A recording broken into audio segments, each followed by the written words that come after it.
Hey, good afternoon, everybody. Dragnaught and I kind of want to have a little pre-debate hangout just to discuss what we think is going to happen in the debate and talk about a little bit what we think Kent Hovind is going to be talking about. And we invite everybody to come in. The link to join is actually in the Great Debate forums, or you just message me on Facebook, G+, Twitter, you name it, I have it. Go find me and I will get you a link to come in. So anybody come in. But it is right now, we've just got Vincent, we got Druss, we got Dragnaught in here.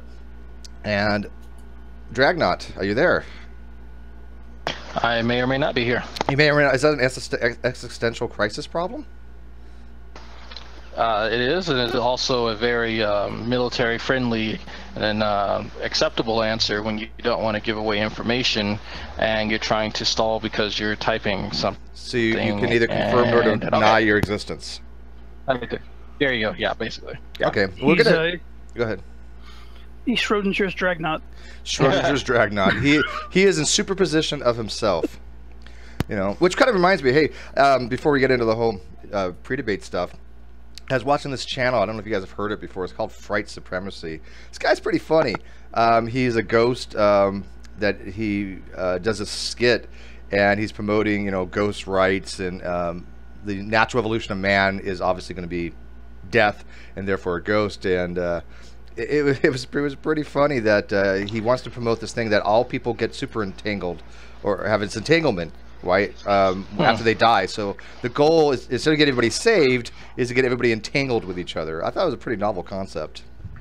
I think this sounds like the makings of a villain in some future sci-fi movie. Possibly, right? Possibly. But anyways, we're going to be talking about the upcoming debate, which is in, I don't know, like 5 hours or so. It is 5:30. Yeah, I think there was a little bit of miscommunication earlier, or at least you know, all these different time zone things. King Crocoduck did put out a tweet for 4:30. It is at 5:30. However, we'll be setting up about 5. We might start a little early. I do not know. But yeah, it's not 4:30. It is definitely 5:30 Pacific time, which is going to be 7:30 Central, 8:30 Pacific, and then you can figure it out from there. So. Oh man, I'm gonna miss the first half hour. Like, I'm literally going to be at work, and I'm going to try and tune in the back on my phone. So the best part, that's how much I want to see this. Yeah, no, I'm not trying to miss anything. So like the last, if we're starting at 8:30 my time, I'll have 30 minutes left of work. So I'm gonna I'm gonna sneak away, basically. Well, it's gonna be 2 hours. What's that, Vincent? I'll be able to listen like the first half hour, but then I've got to leave for work, and I can't get Wi-Fi or anything on the drive to work. So I'll try and listen when I get to work, but other than that, I'll probably just listen afterwards. Yeah, it's gonna be a 2-hour thing, and then afterwards at 8 o'clock we're having the after show, which is gonna be awesome. PZ Myers said he'll be there. I have asked Holy Kool-Aid, but he might have other engagements. I did ask Vadim, Creationist cast Worthless Human Slave. He would love to join, but I think he has other plans, unfortunately. But we are going to get some people. We are going to have some fun on the after show. The last one drew a pretty decent crowd, so I'm hoping this one does as well. But as far as the debate coming up, I don't want to give away too much about what, you know, obviously what KC wants to talk about. But I think we wanted to talk more on what we think Kent Hovind is going to try to talk about, because he always likes to bring it back to the evolutionary stuff. He wants to talk about the evolutionary modeling. And he doesn't seem to like talking about physics or cosmology, even though he has, quote, 15 years of experience teaching that particular subject. I was talking to somebody the other day on Facebook who says they were talking to Kent, and I don't know if this is true or not. This guy has questionable credibility with me, to say the least, because he had said that he talked to Mary Schweitzer, and Mary Schweitzer had told him personally that her job was in jeopardy over the whole soft tissue thing, and I told him that was just bullcrap. I have on video her saying that absolutely that was never the case. So, but anyways, he said he talked to him and that Kent is brushing up on his physics and his cosmology. I don't know if that's true or not. So, but I don't know what that would mean, by the way, Drag. What would that mean for Kent Hovind to brush up on something he never actually studied? That would mean he's probably going to go to Rational Wiki and look at everything on his own page and try and find a refutation for the refutations that that are already there. He's going to have refutations and refutations. So there's the school of Wikipedia and the school of YouTube, right? Yeah, Heavy Holler's in the Yeah, live 'cause chat right I now. He think saw that as well. Sorry, go ahead. I'm trying to figure out why he decided in the last debate to go over into physics, because I think I discussed this with you and KC afterwards, is that if you want to discuss evolutionary biology, well, that's not really Casey's forte. Like his area is physics. So of course you would want to not go towards physics and stay where you feel more comfortable in biology. But he kind of meandered in and out of biology and physics, and then I think he made the real grave mistake about, I guess, trying to tell Casey what dark matter and dark energy was, or making some proclamation about it and just getting it completely wrong. So I think that's something that he should avoid for this particular engagement. Yeah, I agree. I think what happened was, Hovind has built this shtick up on his slides from evolutionary biology. That's where his strength lies at kind of misleading people, right? Confusing people that are not very biologically minded. He can confuse people really easy. He's got a gift for that. And once you get into a different type of science, such as cosmology or astrophysics, yeah, it's a lot more difficult to do, because most people understand that things like light, right? They understand that light is a constant. They understand that the universe appears to be 13.8 billion light years in one way. It's actually about 92 for the whole thing. But, we can see about 13.7 billion years away. But, of course, the universe has been expanding all that time. I think a lot of people grasp that a lot easier than they do the whole concept of common ancestry and change of Fourier frequencies and all that. I think that intuitively they know these stars are far, far away. And so when you're having a debate on, hey, is the universe old? Is the universe young? It's a lot more difficult, because guess what you have to use to really talk about this stuff? Physics and maths, right? And I don't think that's Kent's strong point, do you? Well, he wants to say that's cosmic evolution anyways. He wants to define that as a type of evolution. So he's going to use the same argument he used for biological evolution and just be dishonest about it. Were you there? Were you there? Were you Pretty there? much. Yeah. Yeah, you might be right. But still, I mean, the last debate, we can talk about the last debate. Obviously, I'm not going to go into the next one or what I think Casey's going to talk about. But the last one, when Casey had brought up things that related to the starlight problem, I don't think Kent was really understanding the issue. I don't think he was understanding that if what he was saying was true, we would not even be able to see the stars today, because it would be outside of our observational range. They would have been long gone, right? The wavelength would have been so strong, so elongated, it would have redshifted into oblivion. And then just we can't see it because the light just haven't reached us yet. So when he was trying to explain that to Kent, I think just Kent was going, well, that's just your opinion. That's, that's kind of a strange way to think of it. And I'm like, that's really basic cosmology and general relativity, right? Yeah, well, Kent wanted to bring up, like, the Doppler effect, which is great for certain things, but the type of stretching out that he's talking about wouldn't apply, because, as I understand it, if you're going to compress the, 13.8 billion years that we've got in the total galactic that we can see, our cosmic horizon, and you're going to compress it at 6,000 years, if you stretch stuff, you're moving it faster than the speed of light, and at that point, the Doppler effect no longer applies any at all. I don't wonder if you actually knew what the Doppler effect really entailed and what it means to red and blue shift. I don't know if he actually conceptualized it properly during that debate. Go ahead. I don't think he did, because he was talking about sound. Yeah, I know. I think I caught on to that too, where I think at one point he, and someone correct me if I'm wrong, it sounded like he thought that light needed a medium to move.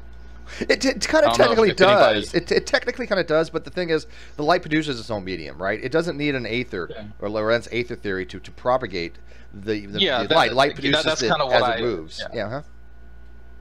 Yeah, that's why I was trying to understand what Kent was saying, because it sounded like he was suggesting that it needed some type of media, but it may have. Well, then again, I did have G-Man call me in the bathtub in the middle of it, so I probably misinterpreted something during that time period. So, I don't think that.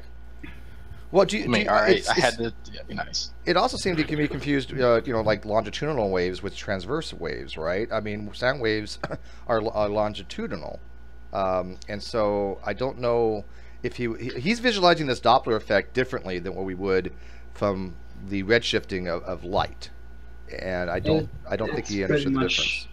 It's pretty much the same thing as with sound, from a classical perspective, anyway. Yeah, It I mean, really from a classical makes no kind difference. of, but I think it doesn't make much of a difference from the classical perspective, but still visually it is quite a bit of difference, especially when we are looking at the redshifting of light being this worn out light that's been traveling for billions of years. It's going to be, it's stretched out into basically infinity, and we can't see it anymore. Well, what I kind of wanted to talk to KC about is what I would do is that when Kent Hovind likes to deny a particular methodology, like how we calculate the speed of light, because I don't know how many times that topic came up. That type of, let's say, the formulas and whatnot used to calculate that also go into how we make technology. Like, you can't just say, well, I'll just calculate this a different way and it not have an impact on our technology based on those formula. So I would bring it back to the fact that, well, Kent, if you disagree with this, how are you on a computer right now? How do we, how are we able to manipulate light in order to have this conversation in the first place? So do you have an alternative that fits your model, but it also, jives with everything else in our world? I think they eventually have to fall back to, well, God did it that way, or God made it look that way. Because if you try to use any of their numbers, right? If you make the age of the universe 7,000 years, the numbers don't add up. They don't work. I mean, you would not have a universe. It would be impossible to even have an atom form. So I think the way that they get around it is, as always, this special pleading. But the criticism I have with that is that the whole point of this notion of quote-unquote creation science is to try to eliminate all that special pleading and special creation and involvement of God, and because their philosophy was, hey, look, science has to correspond to the theology, therefore the science has to show that this stuff to be only 7,000 years old. But that never happens. There isn't any science that says that. None. So they always have to fall back into that God did it, right? Well, I think we could, tackle the fact that he has his conclusion already. He's trying to be scientific, but not operate, within the parameters of the scientific method. He wants to do it backwards and just willy-nilly. And I think for him, that's not a problem, and that should probably at some point be, highlighted, because how are you going to really be objective in your pursuit of knowledge when your conclusion has already been, proposed from the beginning? They do seem to confuse assumptions with conclusions an awful lot. I mean, they always say, well, you have to start with the assumption evolution is true. Well, no, not at all. I don't think anybody would start with an assumption that evolution happens. You'd have to understand what evolution is. It's a conclusion we've come to based upon the observations. We've observed things. We've done experiments. We know that genes change. We know populations speciate. These are all observations we make. We have a big old model that describes all this, makes predictions. We call that the theory of evolution, or modern evolutionary synthesis. That is the conclusion. But you're right. With Kent, he starts with the conclusion, right, as an assumption, basically, that he starts with the premise. It's not even an assumption to him, because he more than assumes it. He says it's a fact, right? Maybe his assumption is a brute fact. He'll say that the God did it all. That's his conclusion that he's starting and building up from there, right? So maybe you can call it an assumption if you use it as a brute fact. But what's that, Dress? But how do you have God in there as a brute fact? I don't take. I mean, unless you're Plantinga. I think Plantinga said that he can make God a basic belief, or even a properly basic belief. I wasn't sure, but I don't think you need that. I don't think you can say God as a properly basic belief. Maybe as a basic belief. I'm not sure. I'd have to ask somebody more philosophically literate than I am. Yeah, I'm not sure. I'm not sure if I'm not sure if Hovind goes that route, but it seems as though he would, if Plantinga would, I guess approach him from that angle. But we all know that when Kent Hovind goes into this discussion, it's all right. Well, God made the universe. God made the Earth. It's less than 6,000 years old. And okay, now how can I work backwards to get to that conclusion? Well, I'll just pick and choose bits of science that I agree with, and just kind of eschew the parts that I don't. And that's basically it. As a matter of fact, many of you guys remember, we have gone through Kent's Creationist Science Handbook #9 numerous times. Way back in the day when my channel was even smaller than it is now, because it's still obviously a very small channel. But back in the day, we would look at Kent Hovind's questions, look at his answers, and then show why these things were just not true. I mean, he had said in there things like, "Oh, scientists break the speed of light." Remember that? Do you remember something like that, Drag? And he even had it on a slide. In the last debate, he feeds it through his own stream, right? And in the background of him sitting in the chair, he has these slides, and he's had these slides forever. They've never been updated. And one of them is that scientists has broken the speed of light. That we've slowed light down and changed the speed of light and all that. Do you remember that? Oh yeah, that's the. Actually, I think he had it in his recent image or video of him, where it's on that monitor that sits behind him. Right. Yeah. And the whole thing on that is, it was kind of a clickbait headline from a science. I don't remember the original, but it basically was like scientists break the speed of light, but they didn't. No mass has ever broken the speed of light. It's your limit. You have an asymptote that goes to c. You cannot go past that if you have rest mass. But the scientists have found that, and we knew this. Einstein predicted it, that the leading edge can go faster than c, but the wavelength itself, the information never goes faster than c. So it's just basically a trick of the way the wavefront works, right? I kind of compare it to like an optical illusion, in a way, where you have, remember those marquees where you have these lights going around the perimeter, and the lights flicker on and off, and it looks like an off light is actually moving around, so you get this movement, right? But it's nothing. It gives you the illusion that they're moving, but they're just going on and off. Exactly, it gives you the illusion it's moving, but nothing's actually moving, right? So that could literally go faster than the speed of light because there's nothing moving faster than the speed of light. So this is kind of a illusionary type thing, but it really does. The front of the wave does go 300 times faster than c, but the wave itself never goes faster than c. So the scientists that actually had that paper even said, no, we haven't broken the speed of light barrier. That when you say you broke the speed of light barrier, you literally mean you've broken the speed of light barrier. You've taken mass, you've taken somebody like Dragnaught, and you've accelerated him up, and you've gone past c. We've never done that. But of course, to Kent, I don't think that made a bit of difference, right? Oh, there's music there in the background. I know. That's me. I gotta move. Okay. But that's a huge difference to say that we've gone faster than the speed of light, rather than looking into it and go, oh, okay, no, this is just something that was predicted by relativity a long time ago. This is not anything completely new or novel. So it has to, that's with the group velocity, as VSSRR points out, is the group velocity can be higher than c, but you can't have any informational exchange. You can't have faster than light communication. Quartermaster. Yeah, it wasn't actually got an observation that supports general relativity. Yeah, it did. And by the way, it wasn't phase velocity. It was group velocity. I do remember this. I thought it was phase velocity at one time too, but then actually after I read more about it, it was the group velocity that was 300 times greater than c. So group velocity, like of a wave package, or yeah, the wave package itself. Wikipedia has a very good. The central like peak would move at c at most, and then the wave front, because the whole thing would diffuse at the time, so the wave front would actually like go faster. Is that the idea here?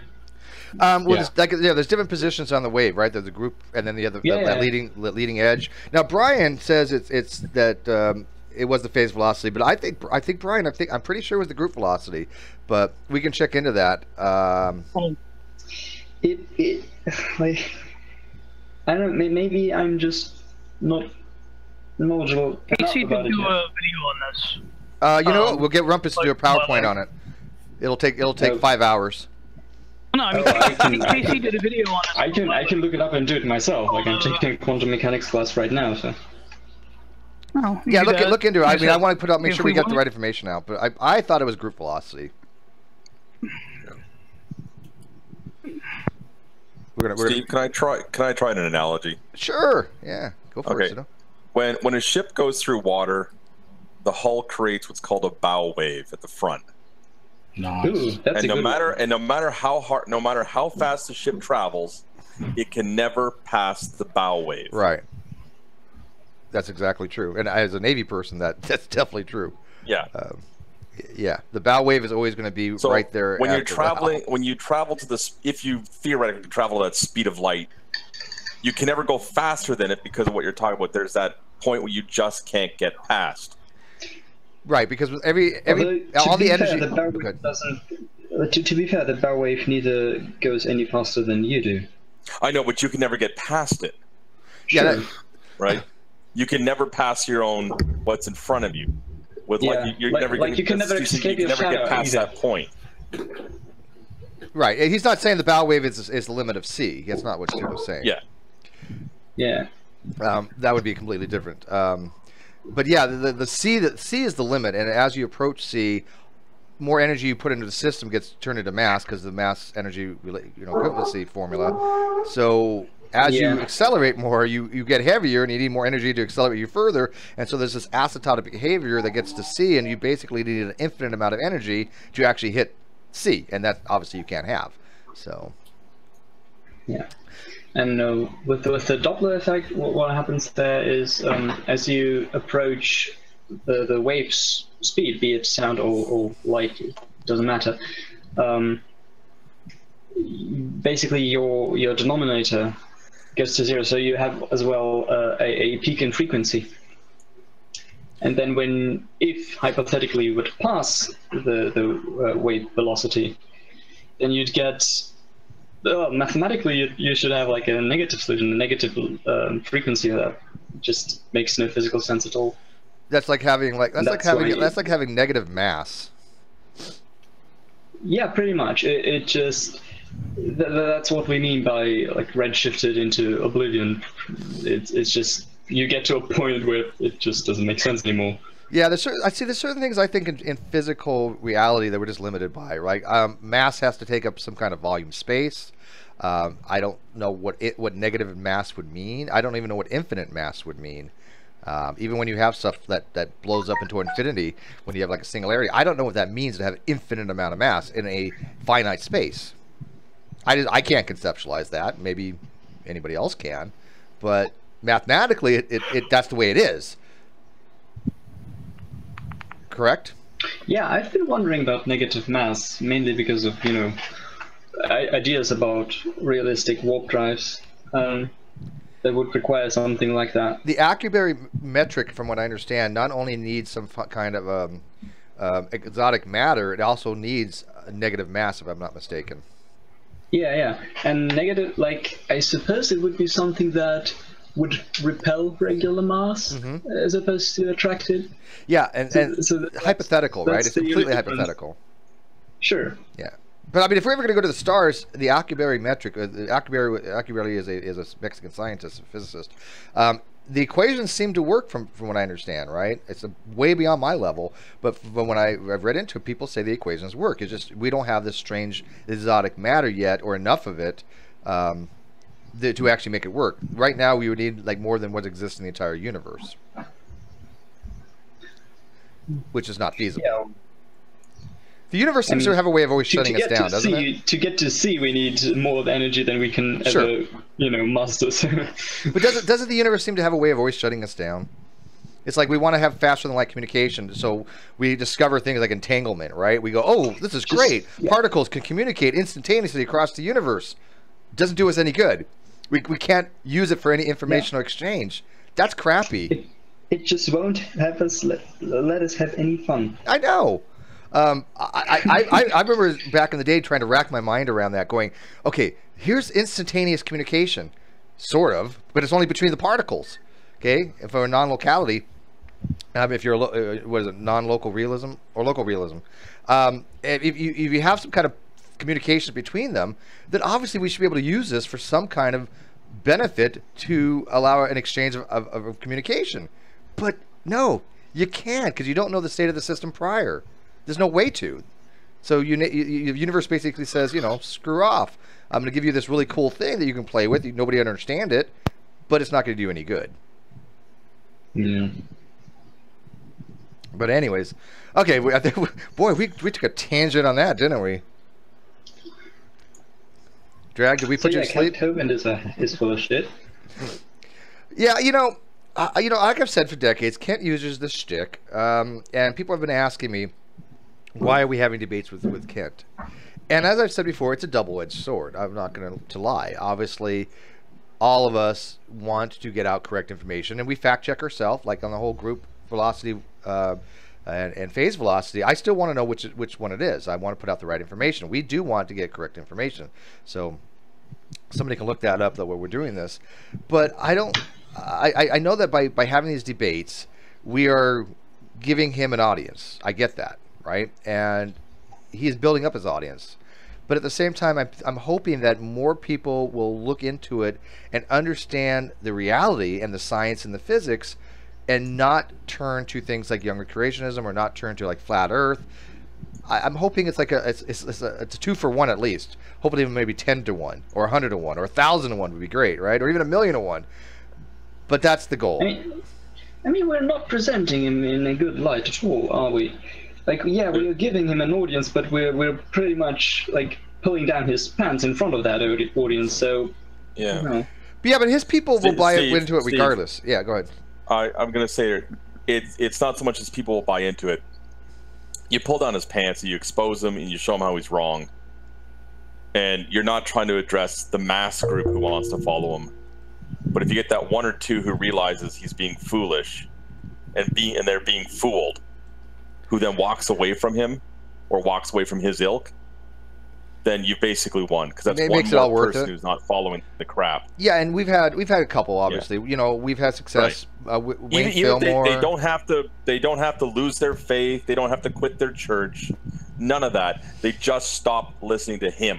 Yeah, well, and Wayne Fillmore didn't lose his faith. That was never the goal. Yeah, General Han Solo wouldn't have allowed that. If you have a church that's been infiltrated with this type of nonsense, over time, the more people who walk away, that will become the dominant culture of that group again, and they'll push the rest of it out. But I think Kent's doing these things because people have been walking away. I mean, him and Wayne were really tight. Yeah, well, yeah, because he was in jail for 10 years. He couldn't keep them together. And then now that he's out, the people who are trying to keep it together were failing. So he's trying to rebuild now. And they did fail. I mean, him and Wyatt Minkus was over at his compound for a while, and Wyatt's been really quiet over all this. I've tried to reach him. I've called him a few times. He's always out, but he keeps telling me to call him. He doesn't want to talk about it on air with me. But me and Wyatt go way back. I mean, right? I mean, Wyatt's been a supporter of my channel for ages, and yet I was always telling Wyatt, look, that Kent's putting out misinformation, and I think Wyatt is now realizing this, and it's affecting him, right? It's affecting his religious beliefs. It's affecting him emotionally. He's been really out of it because of it. But also, Hunter Bailey left after we explained to him why Young Earth Christian is wrong, and also that guy Theodore Valentine. He's been promoting videos on his channel called Lies of the Devil. But I agree with him that Kent has all these problems in his compound. I just don't think Theodore is ready yet to accept the fact that Young Earth Creationism is a misinformation, right? You guys know who Theodore is, right? Been following all that? Who is Theodore? Theodore Valentine. He was the guy that started the whole freehovind.com or hovind.free.com. Oh, that guy, yeah. Yeah. So he broke away. I thought that was a joke. No. He was seriously raising money to get him out of jail? Wow. Yes. Oh yeah. Oh yeah. Oh yeah, quite a bit. This didn't turn into a thing of free Kent Hovind. Okay, we get the money now. We stick it in our pockets and run away like they always do. Yeah, I don't know where the money went. I have no idea. That I never looked a true follower of Kent. Yeah, so I'm just saying that's typically what these guys wind up doing, right? Well, I know that Kent gets free labor on his compound, and I do call it a compound, and I make no bones about it. I think Young Earth Creationism is his a cult. Compound his old dinosaur land or whatever park? No, he moved out of state. Yeah. Okay, so where is his compound now? I believe it's Alabama. Okay. But it's not Florida anymore because Eric kind of sort of took all that stuff. It got donated by a female fan. I'm still trying to get Eric back. It's been a while since he joined us. I'm trying to get him and Paulogia to have a little powwow discussion on my channel. Paulogia's down for it. I tweeted to Eric the other day and asked him, but he wasn't feeling well. I wished him the best. He's got some other stuff going on, but hopefully we can get Eric. I don't want to really mention to him that his father's having these debates because obviously there's bad blood there. But since Eric has been on my channel more times than Kent, but Kent for president. President, I get it. I have a question. Who would make a better U.S. president, Ken Hovind or Donald Trump? Oh, God. I hate politics. I really can't answer that one. Sorry, Steve. I'm not asking for an answer. Yeah, I can't give that. I just can't. I don't know. Shit, I thought listening to like Neffy talk to KC like a minute ago was bad. Like that's like really, do you want to be flayed to death or burned to death? I don't know. Just pick one. Yeah, I have no idea. I would say Trump because at least Trump has some kind of a business experience. I mean, yeah, they both would be horrible, but however, Kent might change the tax laws and start giving tax breaks to everybody.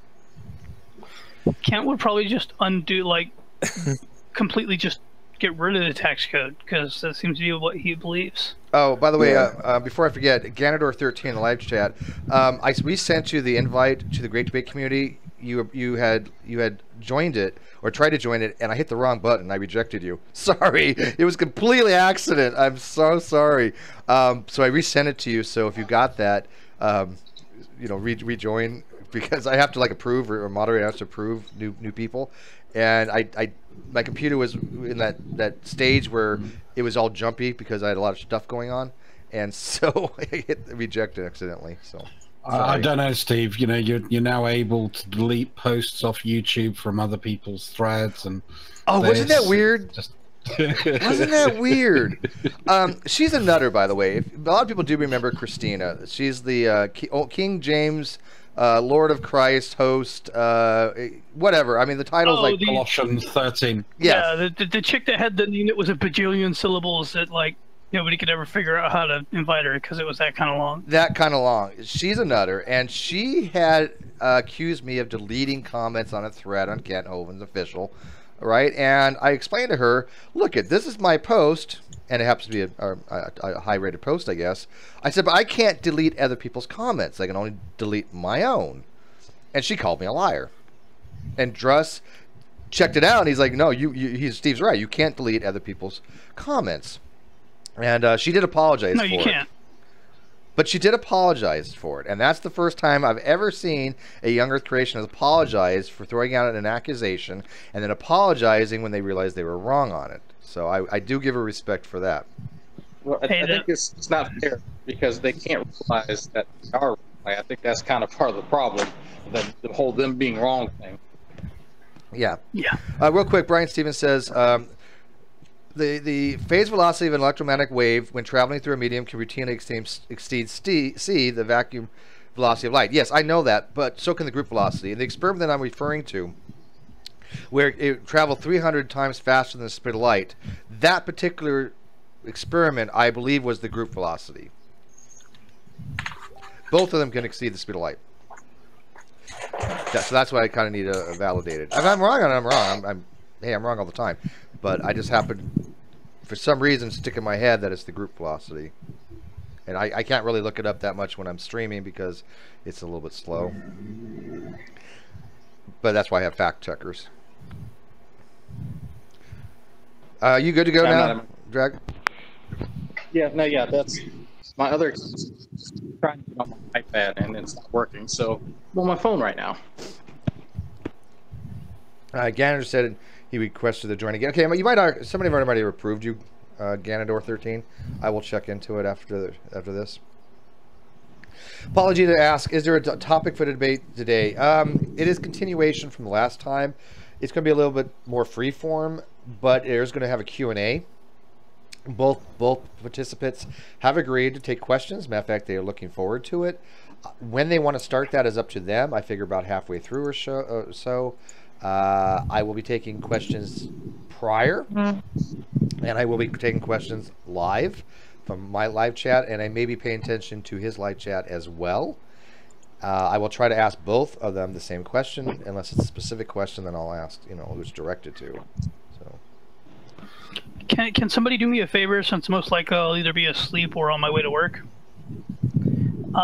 Can somebody ask if Kent agrees with G-Man's definition for kind? Yeah, I mean, we can kind of come up with that, but... Holy shit.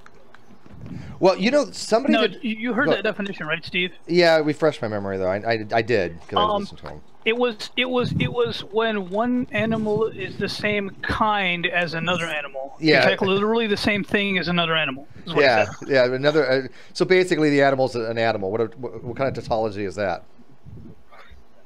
Pretty much, I guess G-Man is now a banana because they're both eukaryotic. I mean, shit. Well, somebody had messaged me, a new person on my Facebook. But we can agree, though, that G-Man is not a dog. He's a non-dog. That's true. G-Man is a non-dog. He is a non-dog. We all agree. Banana. Somebody had messaged me on Facebook. He's studying evolutionary biology as well, with a lot of the people that have been in our community. And he had said that when he went to the Ark encounter, that they have a plaque there that defines kind, something along the lines of animals that are not related to other animals that are in the same kind, whatever that means. It's a tautology, but it just means that animals that are not related to other animals. And it's like, well, so you have independent speciation from. So there is only one kind thing. Yeah, I don't even know what that means, right? I can't wrap my head around this whole kind thing. I've heard so many different interpretations. G-Man is the funniest, I think, though. Sounds like he took that definition and they just said, fuck it, whatever. It's the same thing. I don't know what they mean by same thing. And I think Sam and I highlighted that when we were going over the video. So, of course, one of my questions is going to be, what does same thing actually mean? A cow's a cow. A chicken's a chicken. That's their brilliant scientific method. Oh, well, they both are chordate, so they're the same thing. Okay, I got it. Yeah. Yeah. If you have a spine, you're all the same thing, I guess. No, I don't think they even get that much. I mean, obviously they have different kinds within vertebrates and chordata. So I don't know what it means, dude. I can't wrap my head around it. I wonder what Brett Keen's definition of a kind would be. I don't know. He's blocked me on Facebook several weeks ago. He fits into his own group of couch manatees. Yeah, he's like not even CCP, is he? Hey, let's get G-Man the link. Go ahead, knock yourself out. We've asked G-Man to actually bring in True Empiricism to the after show because PZ Myers said he was going to join, and a few other people, and I said fine. I am not at all worried about True Empiricism coming in. If he wants to have a conversation, by all means. I'm not banning any of these people from my hangouts, right? They just decide not to because they know people are in there that are going to be able to actually refute them, and I think that scares the living hell out of them, to be honest with you. Well, I mean, that's what happens when you're a bitch. But we're giving him the opportunity, though. It's not like we're saying, no, Ronnie, you can't come in. But then what's G-Man's excuse? I mean, nobody has ever refuted him. G-Man will join, but see, the problem is when G-Man goes into a hangout, it's basically just to destroy it. I'm not even exaggerating. He doesn't have a conversation. I don't think he even knows how to. At least on my channel, he can have an okay conversation on his. But yeah, he has one purpose: to come into my hangout and literally try to destroy it. It's entertaining, but it gets old. I mean, he's done the hangout vandalism thing in the past, and that's kind of where the term came from because G-Man would jump into a hangout and then get pissed off at somebody and block them in the hangout and then just proceed to keep talking over them. And you do that to like 3 or 4 people, and then you'd have complete and total chaos. Yeah, and you know who's really good at that? Veckel. Veckel has this really amazing ability to come in, say something just off the cuff, just quip something, and have 5, 6 people want to respond, and it just goes to shit after that, right? It's amazing. It's a talent that he has. See, well, Veckel will do it just by saying something. G-Man would do it by literally blocking people so he now can't hear them, so he just keeps talking, and other people are trying to speak, but because he can't hear them, he doesn't care.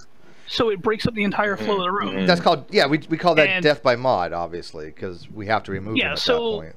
Yeah, at that point, you just kick him, and yeah.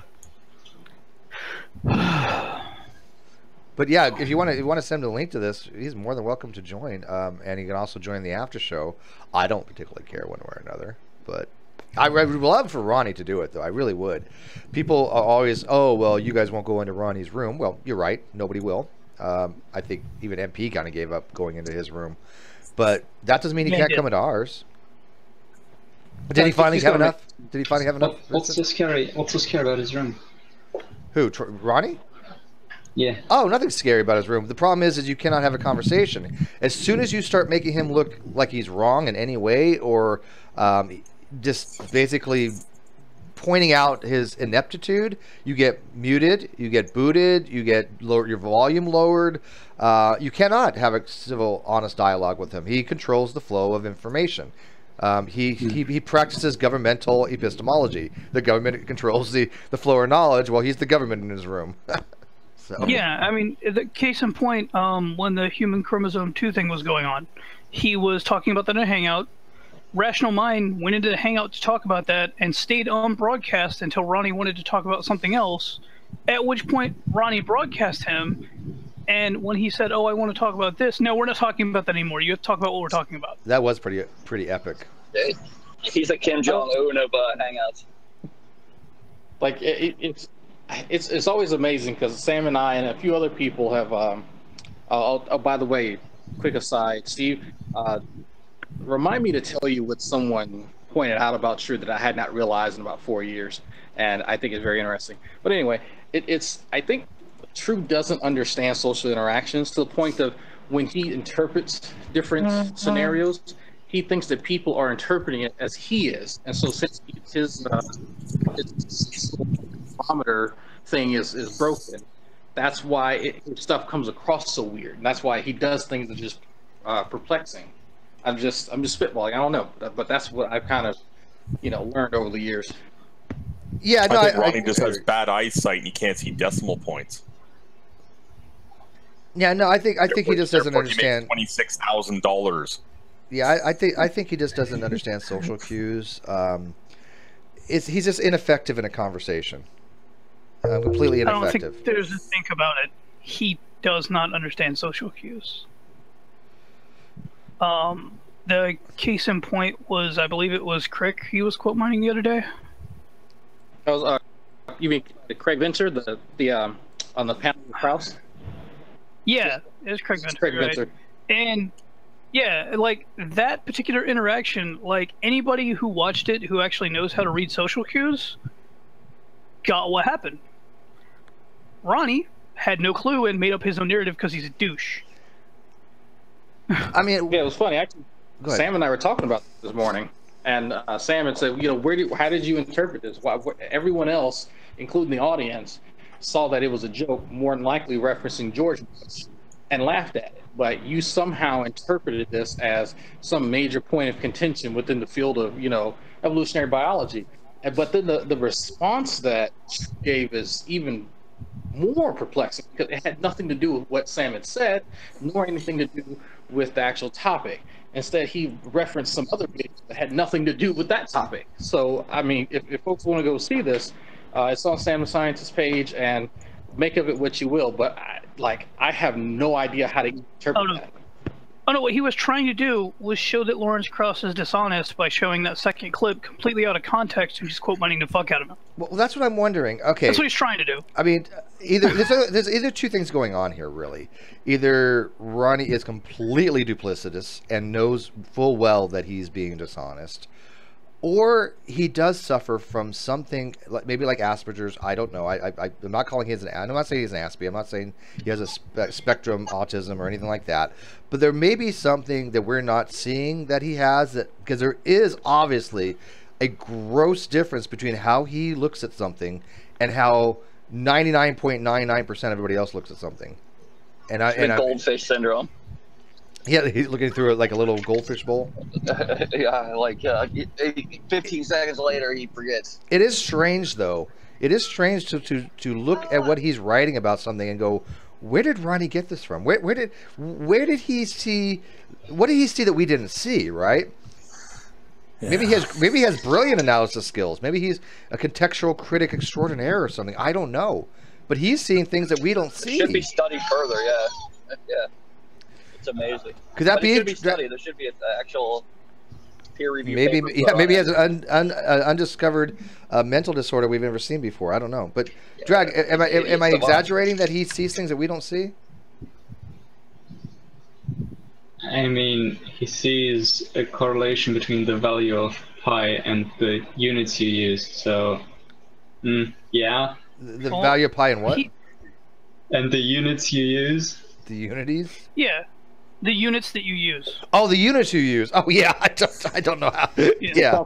Diameter of pi. Yeah. Yeah, he's the only person I know that can tell you the circumference of the ratio of pi. So I have never ever heard in my life before that the value of pi changes depending upon what units of measurement you use. That's the one thing. That's the one thing that the value of pi doesn't depend on. It's strange, isn't it? Like, if I remember it correctly, there was a video where somebody actually figured out pi using pies.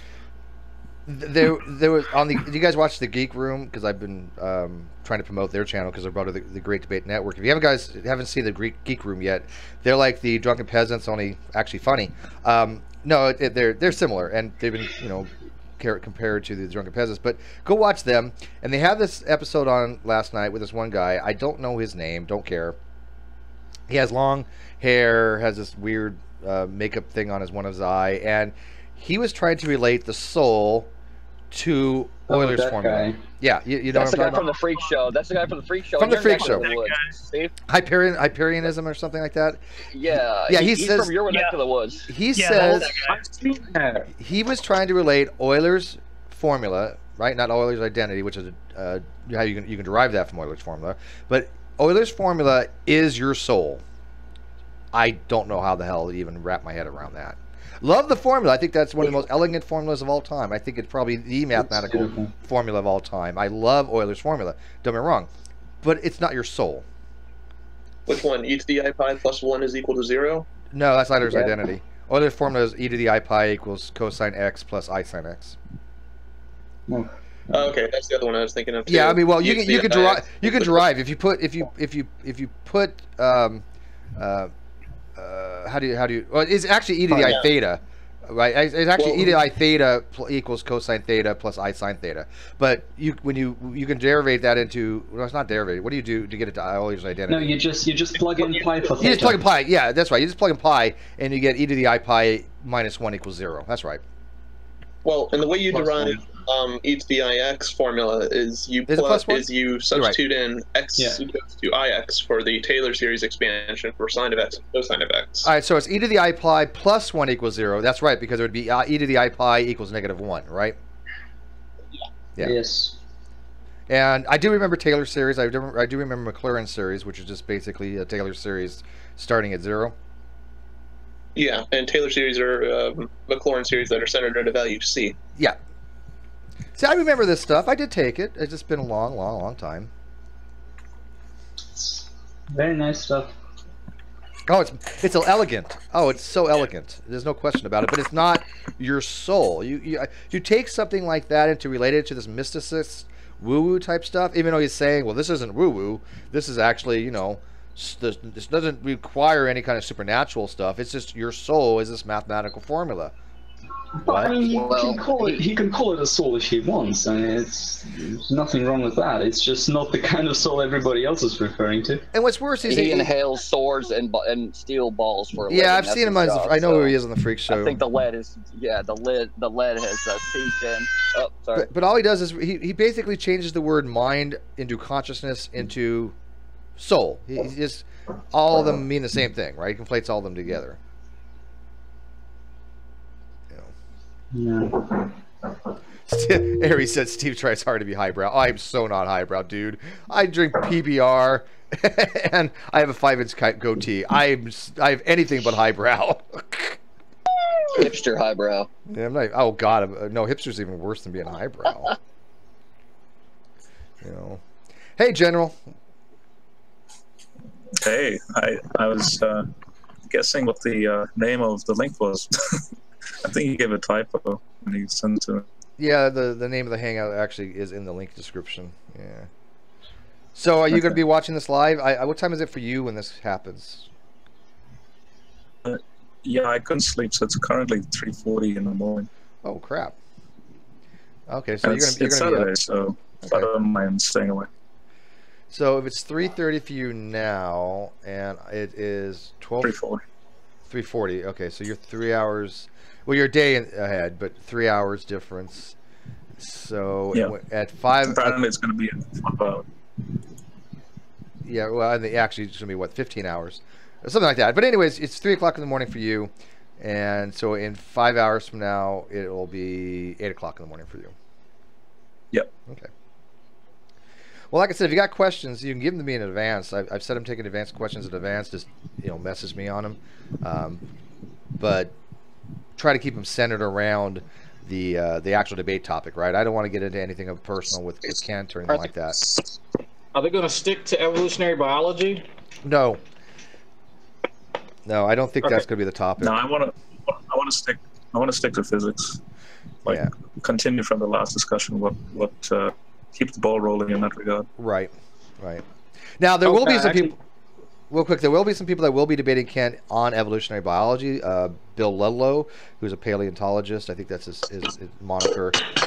He wants to debate him. Let's see. I think who is some other? Dr. Herman Mays. You guys know who he is? Yeah. So he said he might. I see him in the Creationist group on Facebook.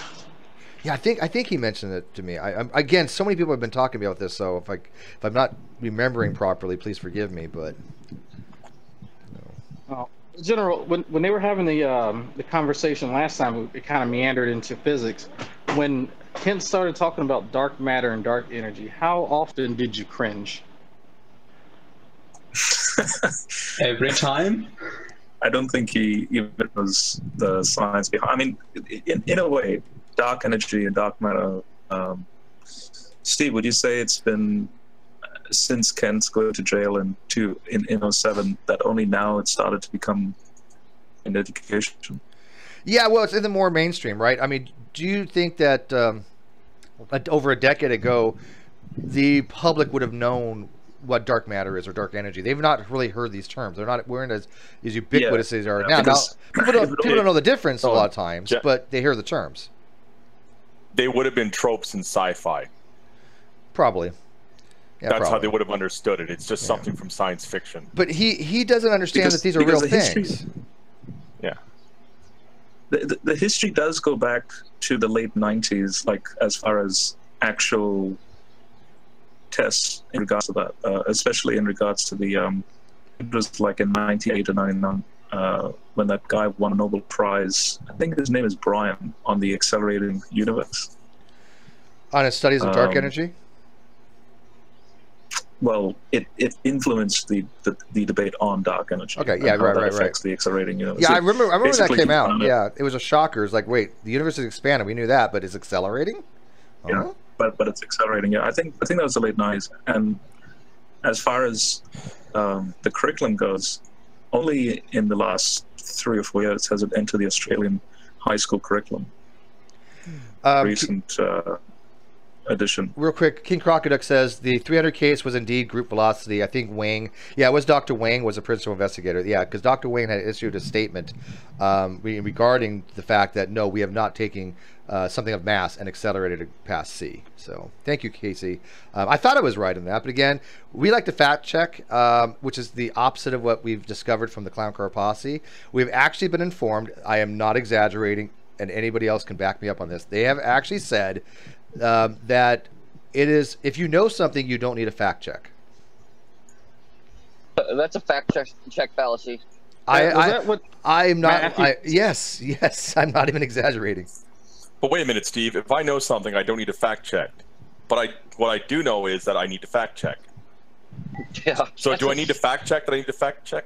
That's a vicious cycle. Yeah, that's like Inception, right? No, Matthew Ecclesiastes 3 actually had posted something to the effect that when we were talking about Tiktaalik, Sam wasn't sure if it had gills, right? Because again, we don't call them gills in the embryonic stage unless in adulthood they have gills, right? We don't refer to them to that. Would say like a pharyngeal slits or something. Again, fact check on that. But we weren't sure, and I was like, let's we'll check it out. Come to find out, it did have gill slits, right? That's how you do this. That's how you get the correct information across. But Matthew Ecclesiastes 3 thought this was heretical of some sort, thinking, oh well, Sam's a biologist, but first of all, he's a geneticist or bioinformatics person, right? Not an evolutionary biologist. He's had a tremendous amount of training in it, but still, you get your facts straight. And there's nothing wrong with us checking it out. It was mind-boggling, to be honest with you. I just want to say this. Did you see his latest video on his channel on the moon recession rate? Whom? And apparently the moon proves the Earth is young. Who's that? This is Ken Hovind. Oh no! Why? Is he still using this idea that the if you used the recessionary rates, that the moon would have been touching the Earth at some time, neglecting things like tidal forces and Roche limit and all that? His Creation seminar book, which is like 9th edition, 2007, 9th edition. It's just amazing to see that. I think because in that video, he's just repeating what he wrote in that book a decade ago, before he went to jail. But the material in that book is still 80s and 90s based research. I'm wondering if Kent thinks that what he wrote back is still valid today.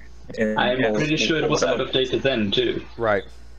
Yeah, exactly. What the works he's referring to, which by the way is completely misunderstood as well, like that baby, Dima, I think it is. Baby Dima. Mm-hmm.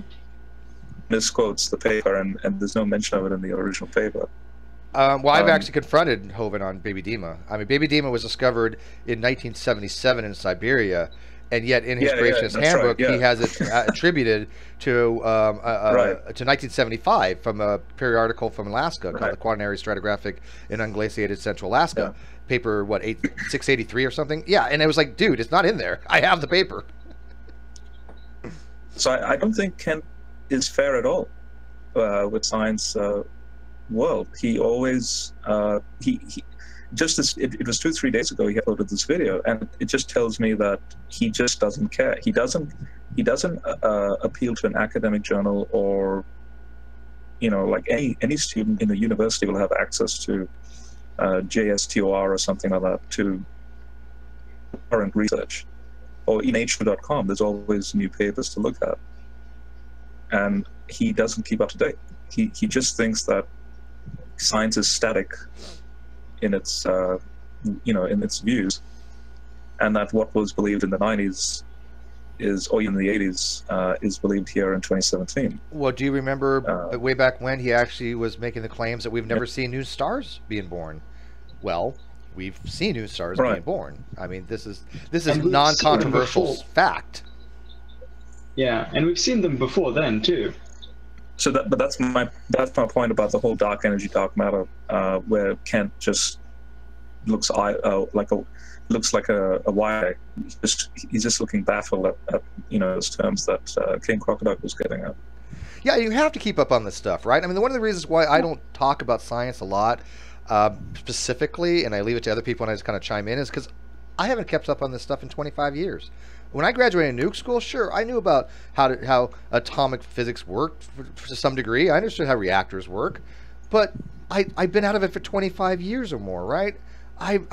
So many things have changed. I don't remember a lot.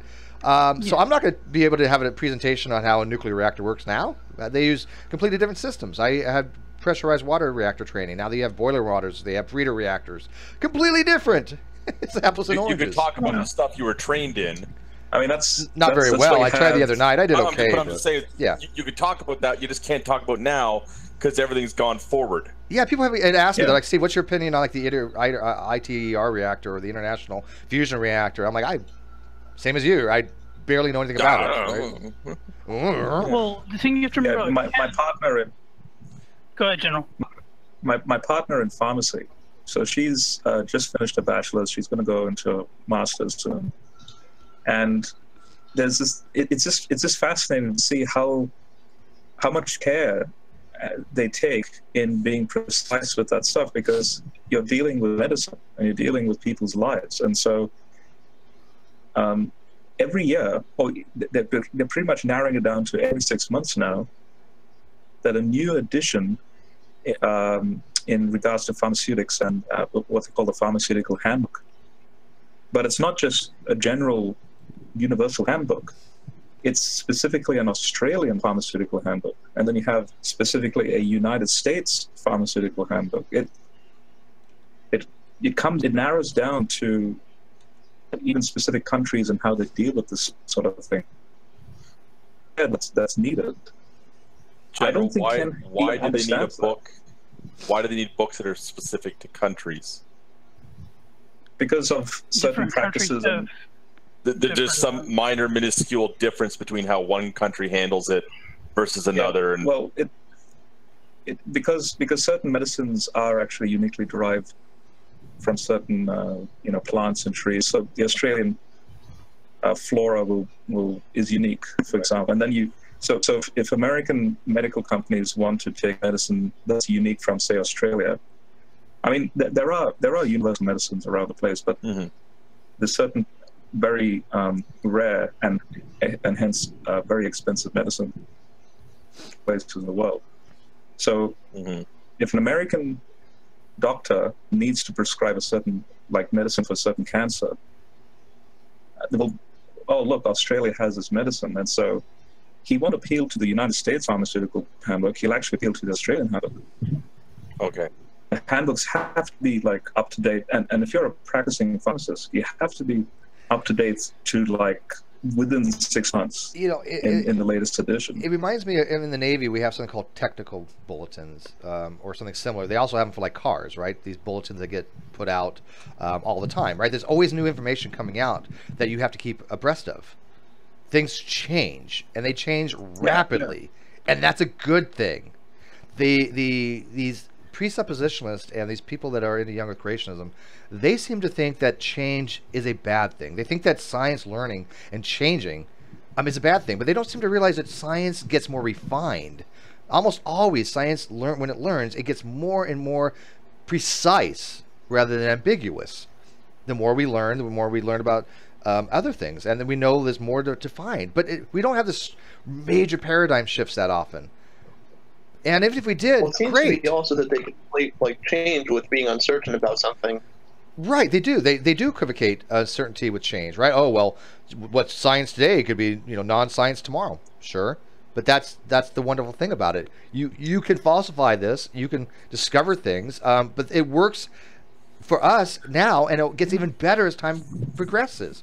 Right? When Newton, used calculus to formulate the laws of physics and stuff like that, we used it. Worked great, but then we discovered it doesn't really apply at higher velocities. So Einstein came along and formulated with a special theory of relativity, and now we have quantum and quantum loop gravity and all this other stuff, and we'll probably have something after that as well.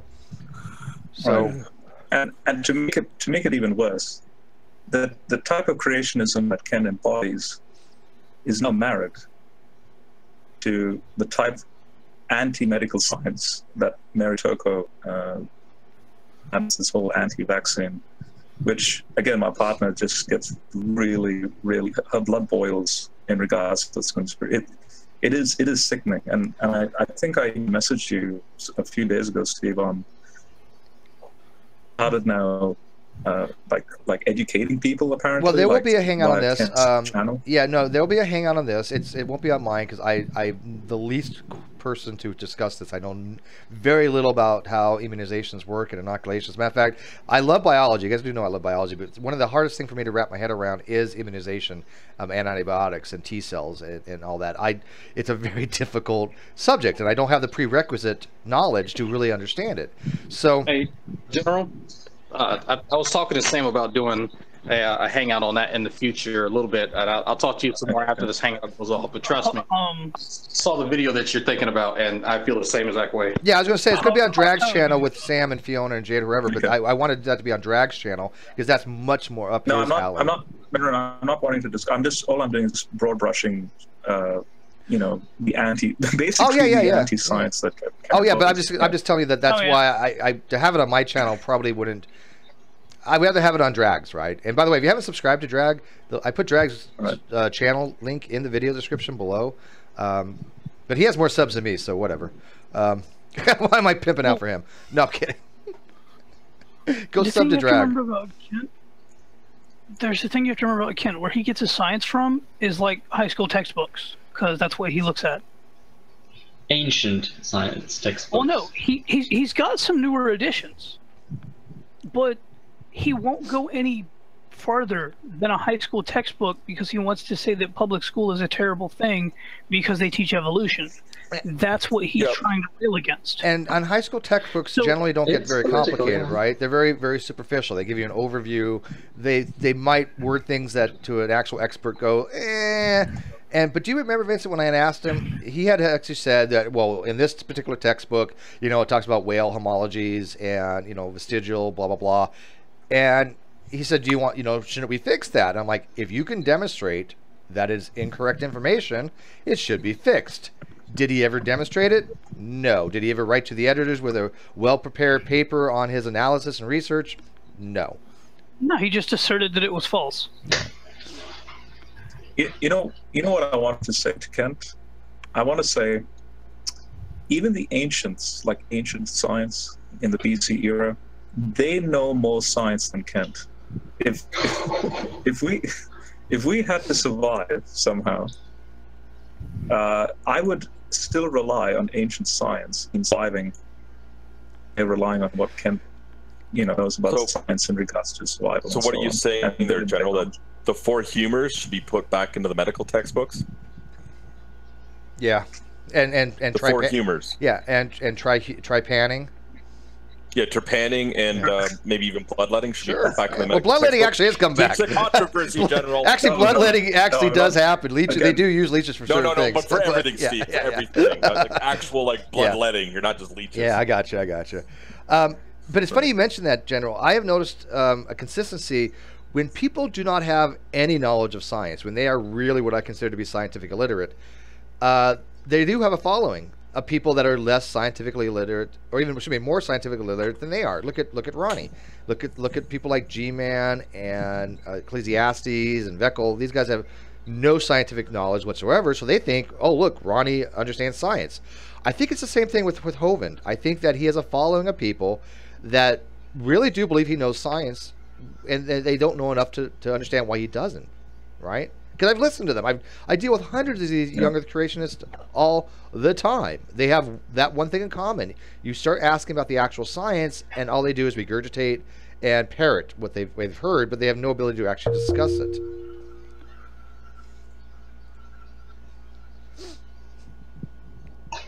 Oh, look, we got coming in. Mr. J.D. Kane. Hey, by the way, G-Man just put a link to a video, so he is out and about.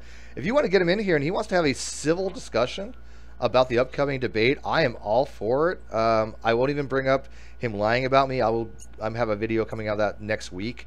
I have to wait to these 24-hour Drunken Peasant streams renders, but I'm going to use video clip from that and from the Geek Room that they used the other day to demonstrate that. But I'll keep it completely on topic, and we'll see how long it takes G-Man to actually basically lose your shit and go in a completely different different direction. But if he wants to come in here and talk about the upcoming debate and what he thinks, I'm okay with that.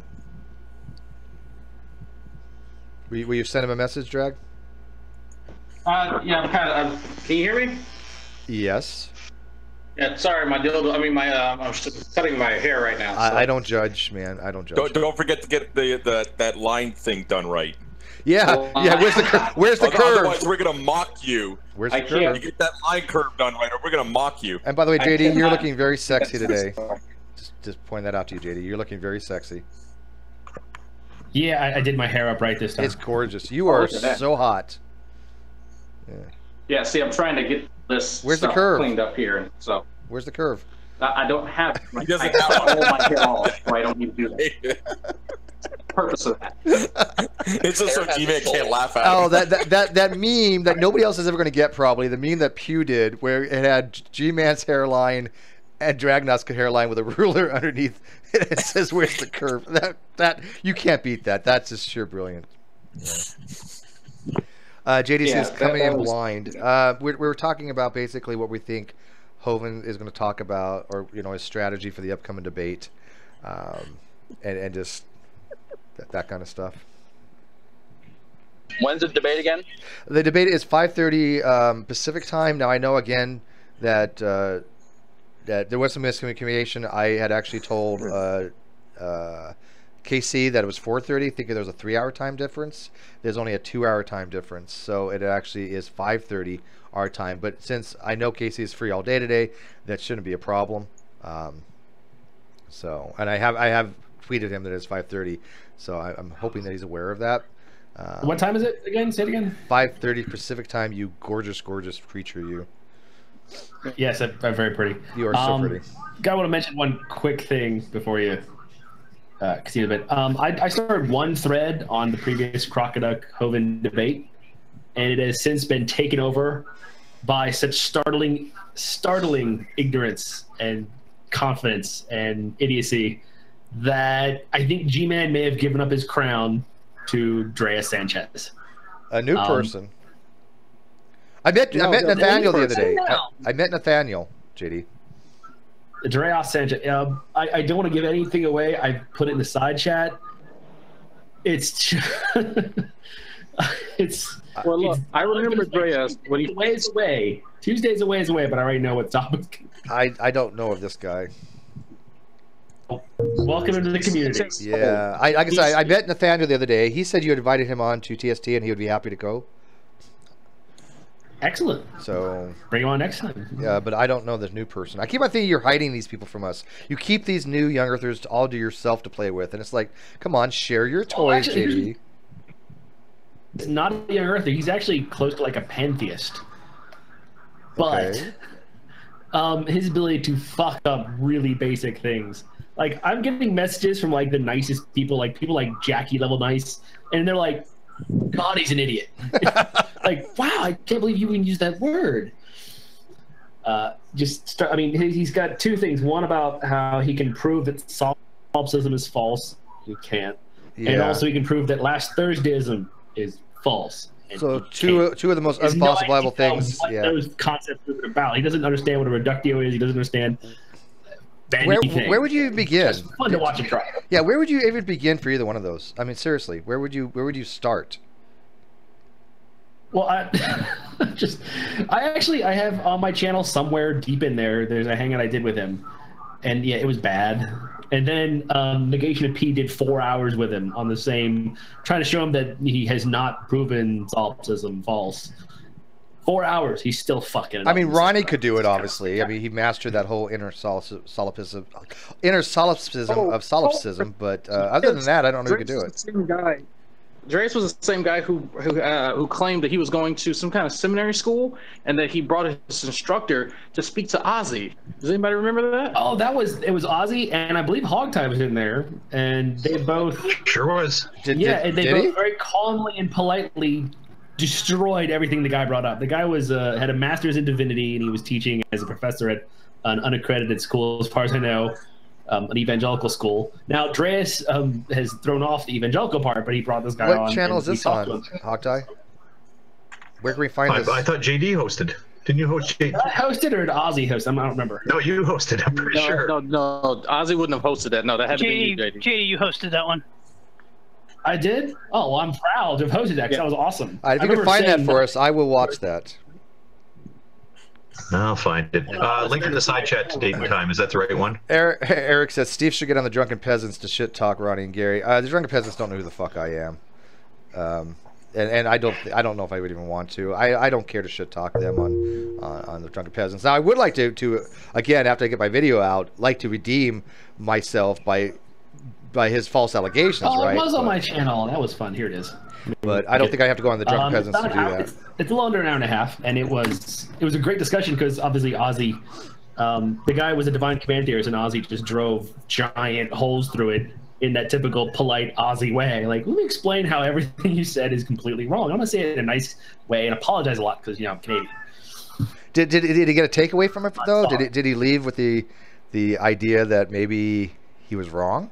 Or did he get nothing out of it? No, this guy is like a pre-sub time, but he was very polite. I mean, he's a professor, so he knows how to conduct himself. So he conducted himself like an adult, even though his ideas were terrible. He was an utter gentleman.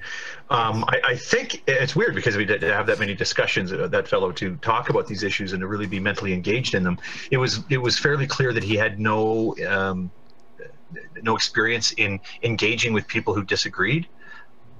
Like it was like he knows how to teach these things. Like if you just talk to somebody completely unfamiliar, right? And then to talk to atheists, it was just like the first time, if you believe in a round earth and you don't even think about people who don't believe it. I'm gonna say him talking to atheists was like the first time when we talked to flat earthers, where you're just baffled. I think he just didn't get that there were rebuttals to some of the things he was saying and legitimate questions and criticisms. Yeah, he offered the common ones. He offered like the responses we've all heard before, although presented nicely and like.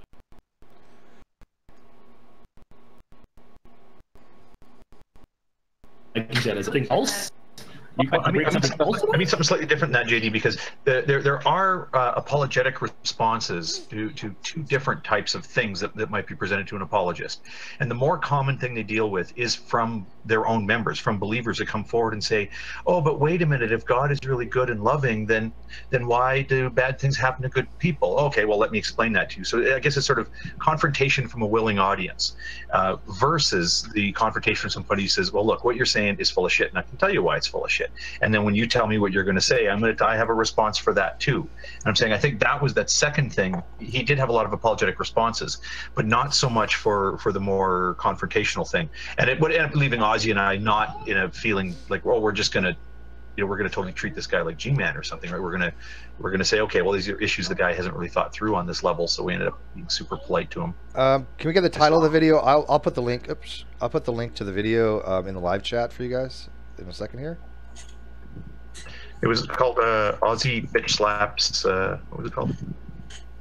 Ozzy loses his shit. That would be an awesome video. I would really love to see that video. Ozzy loses his shit. That would get like 1 million views, But I would love to make. I would love to make a video of. Anybody ever watches? So there's Ozzy Man, right? Like it's OZZYMAN,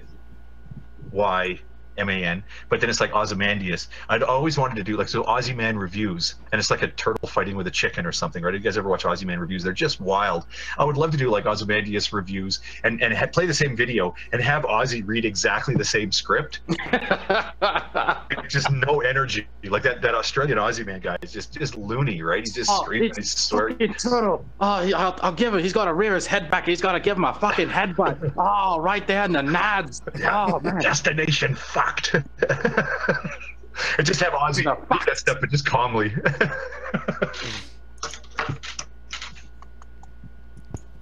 Okay, so Hogtie and I are the only people who enjoy those videos. All right, I don't know what you're talking about. Just us. But I am going to go make some coffee. Be right back. Let's go into a spready. Yeah. So we're waiting. We're stalling to wait for JD to find the title of that video and tell us what the title of the video is, and then we can move on. Can we not do that, JD? He's still looking. I think. Well, oh Jesus! He said he found it. All right. Yeah, I linked it in the chat. All right, Steve. I just want to interject here real quick. But he asked you to read the title on air, you jackass. Oh, read the G-Man just put a video up. Wait for a sec, because my wife came in. Let's see. Yeah, hold on there, G. While you're looking for it, G-Man just put a video up, and it says the title is "Macro Evolution. I'm not related to my breakfast." All right. Well, I'll get that. All right, yeah. Before we go to that, let me read out the title. It's Ozzy and JD discuss morality with Ward Crocker, Dre's professor, DRE''S. Yeah, I've actually watched that video that you just did. It's terrible. October 21st, 2015. I think I looked up Dre on I searched for Dre, DRE on my channel. That popped up quick. I also have apparently 3 other conversations with Dre, and I assume they all went kind of poorly. Well, because you don't remember what happened, JD. Everyone, I remember you and several were admonished quite heavily for inviting Dre. I think Skylar was another person, because it's obvious that he was a really shitty apologist. But then people would just bring him in and parade him in front of everybody. The name of that practice became, bringing the chew toy out. And so you got to... I like that. You got a laugh back for that. I mean, a lot. I don't know if you remember that. I remember the chew toy. It's true. I mean, well, it's like G-Man give you a chew toy at times. If you bring out the guy who you know you're gonna beat, like it's like if Tyson brings out Joe, like, hi Joe, I just started boxing. Who's this guy? You do it just because you do it. It's not like you just have a little fun scoring some obvious points. I don't know. Maybe there's something cathartic about it. I mean, it didn't help that Dreas was kind of like full on. I'm going to change the world apologist, and then he was fighting with his fellow evangelicals, and then he would go, "Oh well, you know what? I have enough energy left in me today. Let me go and see if I can trounce some atheists," and he would get the ever living shit kicked out of him. But then, we would get the backlash for engaging them because we know he can't defend himself. He was always oblivious too. That's the catch. Like no matter what you said, he just keep going. Like, oh no, I totally can defeat solipsism. Solipsism defeated. Let me put up a hashtag solipsism defeated. Like, yeah. And I mean, we had people like who really know what they're talking about. I mean, Ozzy, Malpass. I mean, people. I don't think Malpass actually, but people who were philosophically literate would come and talk to him and got nowhere. Yeah. They're trying to run my stuff right now. I'm trying to do it before G-Man gives me a phone call, so I have to get up again. But we'll see. Actually, let me check my Skype to see if he's sent me a message, and I'll send him the Hangout link, and he can vandalize it at his leisure.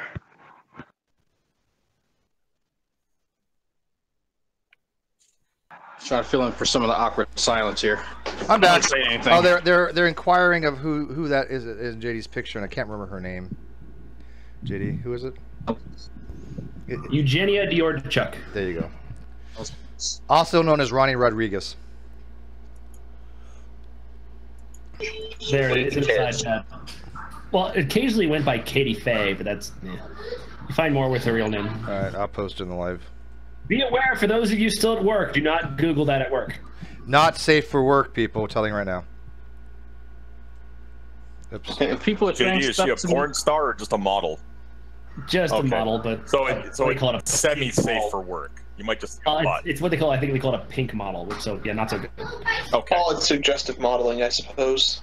I'm trying to get it. In there we go. Much. Not safe for work. Okay, there we go.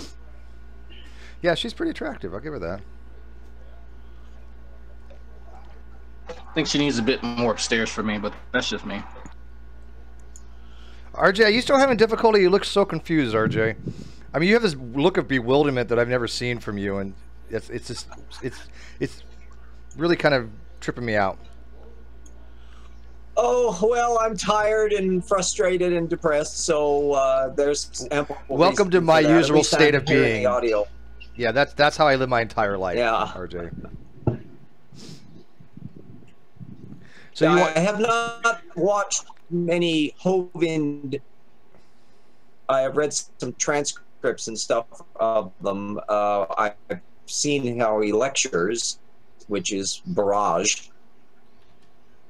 It skips along to 900 miles an hour, and of course, because a debate isn't sourced, key to try to do things on the fly when you're trying to do source methods analysis. Hovind doesn't do writing well. Yeah, well, he basically all his sources are from other people's sources. Silent, right?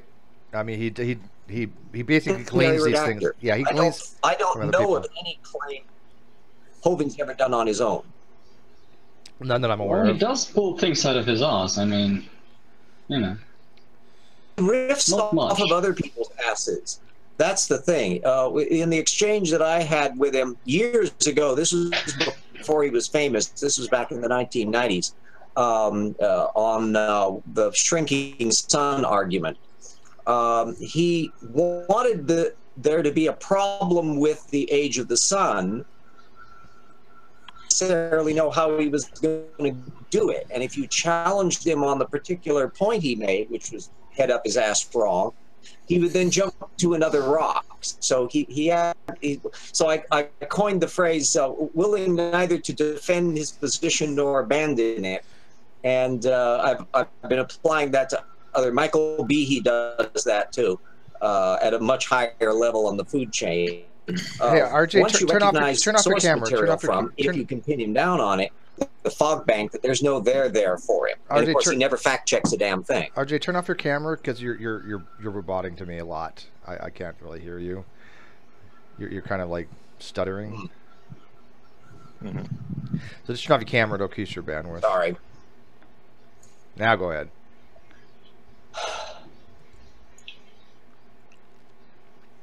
Is that better? Yeah. Yes.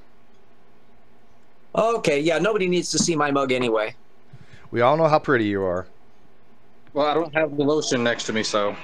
Yeah. Yeah, you can just put a picture of Machiavelli up, it'll do. So did you watch the first debate, RJ? You did or you didn't? No, what was something about a debate? Did you watch the first debate? No, I didn't. No, I've had debates have a problem for me in terms of they're very time-consuming and low information content, regardless of who's debating what. Well, they're just for entertainment. I mean, yeah, there's something to be gleaned out of them, but. So I figured I'd catch this one to see what was being done on the fly. The history of debates are very difficult, and unless you have your data stream where you know what your opponent is going to say before they say it, so you can essentially sandbag them constantly, the debates are usually just philosophy fests where people are ramming their assumptions at each other, and that can be amusing, but not necessarily very informative. If I had a little bar that would run across the bottom of the screen in most debates for information content, you're flatline almost all the time on these damn things. Yeah, and these are more informal debates. I don't think they wanted to have a structured type debate like I had with Ronnie or I had with Wayne. These are the more informal type discussions where they get equal time. And I'm cool with that. I think I actually prefer those much better. I think that's more productive. Actually, where things like that can be even better is when you have to interact with an audience and where you actually do get Q&As back and forth, because that's where you can find out where the take-home in that is coming in. It's more organic. Just the two talking heads back and forth can be amusing, but not necessarily informative. Right. I agree with that. And I think, like I said, it's more organic. There's a flow of exchange. It's if one person has a assertion, the other person can do a rebuttal. And I just find it more interesting, right? Yeah. The one advantage Hovind's fact stream, and that requires a huge amount of research, is like most creationists, he's not very original. So he tends to repeat the same tropes over and over and over again, and so you can get them on that kind of stuff. Basically, drawing out Ronald Reagan, there you go again, and that applies to Hovind in particular. Yeah, and Paul mentioned the Hovind's 100 Reasons Why Evolution's Stupid, and it's very similar to the 101 Creationist things on creation.com that supposedly negates all of physics and radiometric dating and everything else. Yeah, we've read all these things numerous times. There's nothing new under the sun in the Young Earth arsenal. There really isn't. Occasionally they'll come up with something that's interesting, but even then it's not even Young Earth. Like the last interesting argument that I thought was even worthy of discussion was the whole coextensive properties from Fodor on natural selection. I'm not familiar with that one. Yeah, that was actually pretty big in the Great Debate community, 2 years ago? It's just basically what is natural selection selecting for. When you have a coextensive property such as like in the heart, is it the heart producing blood? Is it the thump noise? I mean, you can't say what natural selection is actually selecting for, because these properties are intrinsically combined with each other, right? They're coextensive. Yeah, well, that's partly true. The hardest thing conceptually for anti-evolutionists, and for that matter a lot of evolutionists, is to realize that you've got mutations that are happening at all levels in an organism, from proteins all the way up to cis-regulatory and higher. You've also got a population of organisms, and then you've got parasites and predator-prey relationships and environment in terms of what it's eating, and climate shifts and continents moving and all that. So you have a vast non-linear system involved. And keeping all of that straight, even today, you find a higher level of philosophy arguments in the sciences about what the level of selection is. And is there species selection? And do you have evolvability?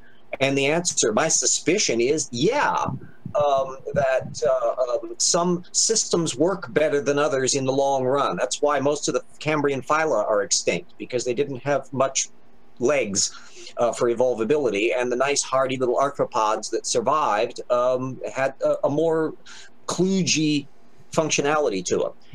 Gradually, though, when you get to the level where you know all the bits and pieces, you can start working out those things at a level you couldn't before.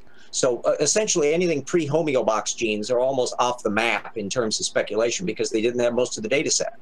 Well, do you think that the landscape that's out there that goes into all these different things, that the young Earth creationist distills down to the most like fundamental thing, where they don't understand there's a huge amount of complexity and a huge amount of factors that go into this stuff? I mean, more than any single person could ever know. We need computers to do these types of modeling. It's not just a young Earth creationist. Intelligent designers make exactly the same mistakes. In fact, in Klinghoffer and the bunch at the Discovery Institute, one of the latest postings is, why is it that no one has computer modeled the Cambrian? Well, hell, how could you? What exactly would you think to model? And if you did like a cute little video simulation, what would they accept as evidence? What would persuade them? I don't even know what they would mean by that. The moment you start looking at specific details, you can start seeing how everything is purely natural, purely adaptive in many respects, or just synergistic and channelized. That's another term that pops up in the science literature. But if you keep all the data set disconnected, which anti-evolutionists do, not just young Earth creationists, there's not much data. Remember, they're only bumping into about 10% of the data stream altogether. So I think you're being very liberal. I think you're liberal on that 10% number, by the way. Well, no, actually, I'm measuring it, because I've got at the moment it's a couple thousand sources that have been cited directly by anti-evolutionists, and that's out of a direct relevant data stream of about 20,000 sources. So it's about 10%. From direct citations? Is that what you're using as a metric? Yeah. Okay. Primary source citations. Yeah, okay. I'm literally counting this. Nobody's ever done this before. And that's why I'd like to keep doing it. Thank you. Please support the project. And no one had ever thought to measure this. So you can find out, even though they may cite a technical paper, though, they're not necessarily dealing with it fairly. So if you look at somebody like a Michael Denton, he cites a lot of technical literature, but he screws up on all of it as soon as you start looking. So that 10% is a squishy lower floor. It's not a ceiling. And if you're missing at least 90% of the data stream, how can you possibly have a working map of time in your head? But it's worse. They don't even do the map of time. Well, go ahead. You don't see any instance of any idea or young Earth creation really thinking through within their own framework what the hell they think happened with anything. I had a similar situation happen last night when people, people cite something, and if Heavy Holler is still in the live chat, he probably witnessed this. But somebody had actually cited a paper in reference to Mary Schweitzer's work, Dr. Mary Schweitzer. And had he actually looked at this paper actually cited her work and actually noted on there how remarkable her work was. It wasn't a refutation of her work. It didn't disprove her work. Yeah, it was just the opposite. That's another matter where the scholarly issue is highly relevant. I bump into people. I just love it when anti-evolutionists decide to throw a technical paper at me, because now they're on my turf. and I get to analyze. First of all, I look at the paper, and we have the enormous advantage nowadays that you can get 80% of the relevant technical literature is free online. And as an impoverished scholar, I really value that. And I recommend to people, if you can find the primary source, read the damn thing, because you will not only learn more, or if you read the paper and you have no clue what the hell they're talking about, then you are obviously out of your depth, and therefore be wary about debating creationists. But you'll learn more, and you will see where they're misrepresenting the source material. It happens constantly. Yeah, oh yeah, most certainly, and that's why when I see somebody cite a scientific paper and they're young Earth creationist or ID, I'm hesitant to even bother looking at it anymore, to be honest with you. And I know that sounds bad, but I don't really like checking their citations. First of all, they cite AIG or ICR. I don't care. I don't look at it. I'm like, I already know what's on there. If I wanted to have a discussion with ICR, I've offered Dr. Tompkins to come on. I've offered to Dr. Snellings. I've offered to Dr. Anderson. You name it, we've reached out to them. They will not do it unless you're in a. They won't. Yeah, they won't. Unless you're there on a forum like Ian Juby or something, right? He's one of the Mount Olympus of young Earth creationism, because he, after all, has a regular genetics degree. He publishes occasionally in regular science journals. He's a technically proficient scientist within that boundary. But boy, when he puts on his little young Earth creationism hat, he has a little fantasy world that he builds up on it. And in fact, I'm going through slowly but surely Tompkins's technical work, particularly on the gene fusion, the chromosome 2 fusion, because there is one of those big landmines that if you can pull him down on that issue, gaping hole in their defense wall. Well, here's the thing: we have reached out to Tompkins on HC2. Matter of fact, pseudo. Is that your mic? Sorry, I was. I'm sitting down. Okay. Ruhif actually is paying me a visit next week. Probably he's only about an hour away from me right now, and we have actually talked to Tompkins about some of his work. He only has said that he will make another blog, which he did, and then that blog made the same mistakes the first one. PZ Myers had made a blog post on it, who's going to be in the after show tonight, by the way. But Dr. Tompkins never engaged with Sam. He never engaged with Ruhif. He never answered the questions that Sam brought up to him on an email. I have these questions. I've read them multiple times. I think we've talked about these questions. So we've actually brought to his attention a qualified people's refutation of his work. Right?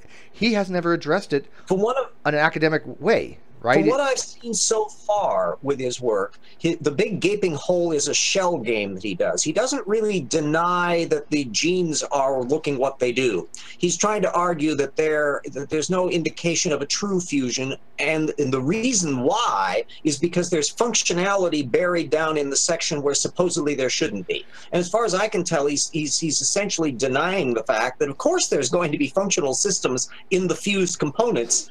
They would have to be, because they were doing something before that. And that's the little shell trick that he does in trying to refute it. That's my take on it initially. I think the shell, what he's doing is there's a transcript of the short transcript that has been detected, but if you look for activity of the long transcript, it's pretty much zero. Matter of fact, the read that is on what's the name of the site? Ensemble. If you look at the RPKM, it is basically, I think, 8 point something, which is nominal, and that's in the testes. And if you look into the other tissues, it's effectively zero. And then Sam had pointed out he didn't use, I think it was called Z-score, to actually normalize his data and effectively present it in a way that would make sense. Sam could obviously, explain that in detail, but yeah, there was a definitely a refutation of look at, you're saying that this DDX11L2 is highly expressed, but when we look at the expression levels, nobody sees any expression. I've asked countless people with PhDs in biology. Nobody sees what he sees. But what I understand is that virtually when a cell goes in to transcribe the DNA, it essentially transcribes virtually everything that it grabs onto. And then other little things come along to decide how much of that's going to get used. And then the cleanup crew comes in and obliterates everything that didn't get used. The mRNA is post-processed, right? The exons are cut out. Transcribed doesn't mean it's actually going to end up doing something. Yeah, yeah. It'll transcribe, and then it'll go in, and these endonucleases come in, or not. What are they called? Not endonucleases. What are they called? Starts with an S. Come on, Hogtie, help me out here. I'm dying. These little freaking. What was listening? What was the question? What's the little things that come in? And they snip out portions of the nucleases. Endonucleases. Well, they're a type of endonuclease. They're a very specific thing that come in and snip the exons out. They cleave those out, and then it post. Yeah, I can't remember the name of the damn mRNA, thing but I can't remember them. I know I've seen them, but I can't remember what the hell. They start with an S. Jade, I do try to keep track. I'm pretty sure they start with an S. All of the systems that are involved in generating proteins and editing errors in the DNA, I regard as an origins of life question, because that's a fundamental cellular process, and so it goes into that category in my analysis, because that's one that any viable theory of Luca has got to be able to accommodate. And it's a fascinating area. That almost every week a new paper comes up where they discover some new component of the system that they didn't know was there, and that looks like vast numbers of little fossils of systems that have been running amok for the last thank you, Rational Mind. Oh, sorry. Yeah, Jay, sorry. Yeah, I got excited. Just seeing as side issues on a spliceosome. Sorry, RJ, I'm so excited. Somebody actually figured this out. It's a spliceosome. Thank you, Rational Mind. Yeah. Yeah, dumb, of course. Yeah, let me just see. Yeah, I was thinking restriction enzyme as well, but restriction enzymes are endonucleases for other things. But I was thinking of a spliceosome to specifically go in and cut between the introns and the extrons, so you have a post-processed mRNA. So. I got 26 papers on that. Is it a ribonucleotide enzyme from Natural Structure in the 2010 paper on introns, follow into symbiotic gene transfer? So they pop up in a lot of stuff. Yeah, it bugs me. I'm one of those people that if I have something on the tip of my tongue or I remember something and I can't think of it, I will lose sleep over it until I figure the fucker out. Right? It just bugs me. I'm the same way. It drives me nuts if I'm trying to remember some stupid paper. Worse, that I can't remember what the title of it was, because not all relevant papers will have terminology that allows you to kind of key in on it. So you have to remember who the damn author is or something else, and you can just be banging your head. Yeah, where was that paper? Yeah, exactly. We go through so much stuff, right? Now, Ruhiv actually had messaged Dr. Tompkins just recently. We both have, but he hasn't really been responding like he used to. So he hasn't responded to us. I think he basically said, look, I've written about this in a secondary blog. PZ Myers tore that up, and then he's done with it, right? He doesn't really want to defend his work to the non-believer evolutionist, right? I hope someday to be able to do a good full press analysis of all of Tompkins' stuff from a source methods point of view, of pinning down what sources he's using, how older material is being reused and recycled, how claims are being repeated and on what basis, because my general working hypothesis is that no pseudoscientist can ever survive a source analysis. They're just going to fall apart once you start looking at the connections they make between one source and a claim and what they leave out and what they leave out of their own sources. I have no doubt. Usually the abstract alone already says the opposite of what they want it to. Usually the first sentence or the penultimate sentence does. It does. I mean, I've literally had papers when the second sentence just was completely opposite what the person had been suggesting. And in fact, I even had one time, we even had one time, most of us remember, but new people, we had one time where the actual title of the paper was completely different what the person actually suggested. That was with Nephilim Free and the whole translocation of wildlife in regards to his supposed refutation of Robisonian translocation of the fusion site on human chromosome number 2. You can't get worse than that. Yeah. You can't get worse than that when the title itself has nothing to do with what you're talking about. Oh, well, actually, you can get slightly worse than that, because once in a while, I will actually encounter incidents where the paper is non-existent. Austin and Hush cited a completely imaginary mollusk paper that I was able to determine that the supposed author of it hadn't a clue where they had gotten that stuff from. Oh, I love that. That would be worse. You cite a paper that doesn't even exist, or you pull a Joshua Shelley and you cite your own hard drive. Yeah. Well, and then you got somebody like you, Ross, who is he is a dervish of incestuous citations. There was a thing he was making a claim about mutation rates at one point, and it was you, Ross, citing another you, Ross book, which cited another you, Ross book, which cited another you. It literally went back that far. Why when I tracked down the me? original citation, it was you, Ross, and he had never offered a source for it. There was never any material, and he cited himself over and over again. RJ, why don't you actually write that down to me and email it to me? Which book are you referring to? So I can get it to Hugh Ross. I'm sure he'll address that. Yeah, but I'll have to look through. I can address that. Or even General can. General is a master at documenting stuff. Matter of fact, if I may, real quick, General, to tell you how popular you are, sort of. The person that I was talking about earlier, the one that was in the Facebook feed that I was talking about with Heavy, he cited 2 YouTube videos, both of them from your channel. Oh. And then I had informed him that I was a personal friend of yours in a internet personal kind of way, and that I also have a debate on your channel. And I was like, if you think General is supporting this, I will be happy to have General come on and engage you. He'd be thrilled to death too. The guy didn't talk to me much after that. Yeah, if anybody can use my material to try to support anti-evolutionism, that would be an interesting thing. Yeah, so, it just quickly depends on the book. Like, I'm personally interested. What book were you referring to that Hugh Ross then refers to his own book? Because in his latest Navigating Genesis book, which is a 2014 edition, he does specifically cite works that date back to 2009 up until 2013.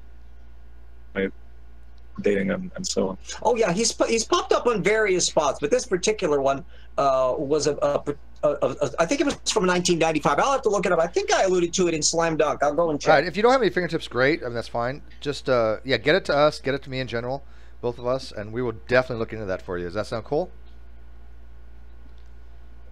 RJ? Yeah, because let me just say this: Hugh Ross is not careful with his bibliography. That's something about Hugh Ross that kind of frustrates me, is that his bibliography at the end of his books are like in itself 50 pages long, or even more than that. Yeah, that's pretty small. No, 50 pages of a microfont, and you're talking at least 20. You think he overly cites?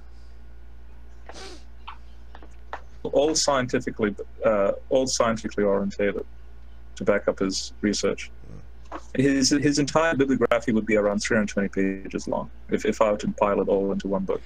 I promised Dr. Rana I would get through Impossible Planet pretty soon, but with all this other stuff been going on, but I did tell Dr. Rana that I will be finishing Improbable Planet. I will have Dr. Ross back on. He's looking forward to it. Rana is fun. Yeah, I did a thing on his discussion of punctuated equilibrium, where he cited 4 technical papers and managed to get the content of all 4 of them wrong. Well, again, I don't mind documenting this stuff and bringing it up to their attention. Not at all. Yeah. I could send it right to their secretary in the form of email if needs be. Well, I've actually tried to engage both Rana. I let Rana know about the thing I did on punctuated equilibrium quite a long time ago. I tweeted him about it, and I never got a response on it. And Ross replies to me every once in a while on Twitter, but tends to kind of back off. I like to think I'm acting as a selection pressure, because he's been doing way less gee whiz postings since I started monitoring him than he did in the older times. Well, at least they tweet back to you, though. Try to get a tweet from Ham. Oh, never. Oh, never. Yeah, no. He operates up in the Olympian things. And frankly, most of the gang at the Discovery Institute don't reply either, although Klinghoffer did once.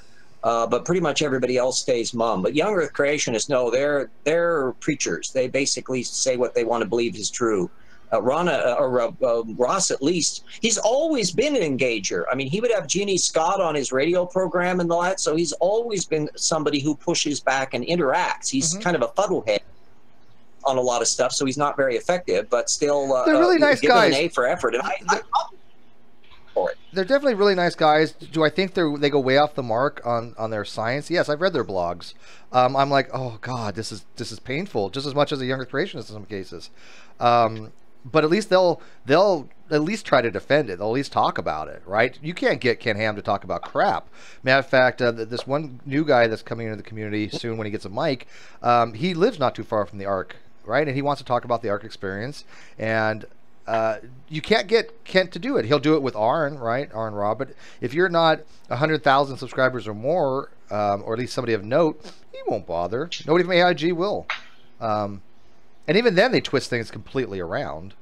I mean, if you look at his presentation on his, when he looks at the news or whatever, on his program that Apologia checks out and calls Ham and Eggs, if you look at his interpretation of things and you look at Arn's, when Arn has a video, oh, it's just diametrically opposite.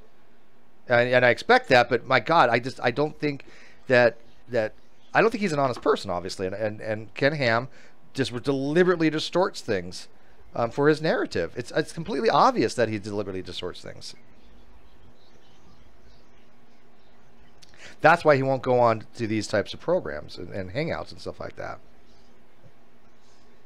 But we keep trying.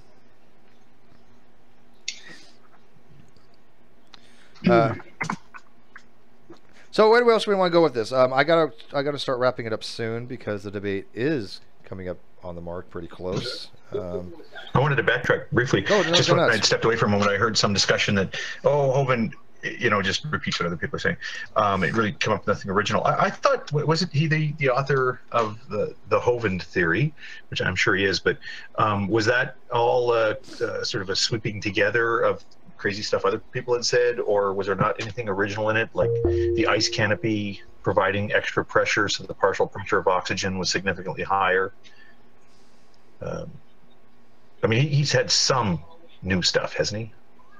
RJ? This canopy dates all the way back to the 1960s, so that's an old one. I was hearing about that from my high school physics teacher, who was probably a closet creationist, and hasn't been dealt with a hell of a lot since. I think all of the modern flood theory is sort of pseudo plate tectonic-y, fountains of the deep, splish splash kind of stuff, and they really don't bother too much because all the ice canopy model and all of the kind of hyperbaric atmospheric pressure models to keep the stars invisible and all of that, they fall on thermodynamic grounds. You just got way too much heat going on. You don't have the light waves the plant needs to come in. There's a whole pile of messes that you get in when you try to do those sorts of things. So there's a selection pressure against that kind of an argument. They have to move to new rocks. Yeah, I kid you not. In one of the seminars, Ken actually said, with respect to the canopy theory, that in Job 38, it mentions that the stars were singing. Obviously, the stars there are speaking of angels, but Ken thought, literally, that the stars, because of the canopy, the light that enters through the canopy causes audio, the heavens singing. That sounds like something Kent might think. Yeah, I can see him do that. You came across that? God, when you reach this level of hyperliteralism, something is just seriously wrong. Now we have found out that celestial objects do. I'm sorry. Audible light. Like what the actual fuck? Well, they have. Hang on. They have translated certain things using computers into some kind of audible sounds. I mean, obviously, like the sounds of Jupiter and Saturn and other celestial bodies, but that's not the same thing as what he's talking about, obviously. Yeah, that's radio astronomy. Radio astronomy. What Kent is suffering from tinnitus? I actually have the clip. I want to upload like an hour-long video of Ken Hovind quotes that you'll all enjoy. Well, I really do hope we get something new this particular debate. I don't really want to have a discussion or have them to have a discussion where Hovind just literally parrots everything he's done in the last few decades, which I know is going to happen, but the other one is he said if you take a teaspoon of water, you can spread it across the surface area of the Earth if you spread it real thin. Yeah. I remember that claim. Yeah. He's wrong by how many orders of magnitude? I think it was 6. Yeah, I'd love to see a documentary. Well, he also claimed one time that you could rebuild the entire human genome from one chromosome. Really? Yes. I heard the teaspoon of water thing, but the chromosome. Yes. Really? Yes, it's in a video. Now I will be fair. And maybe he misspoke, but the fact the video is still up, the fact that he never corrected it.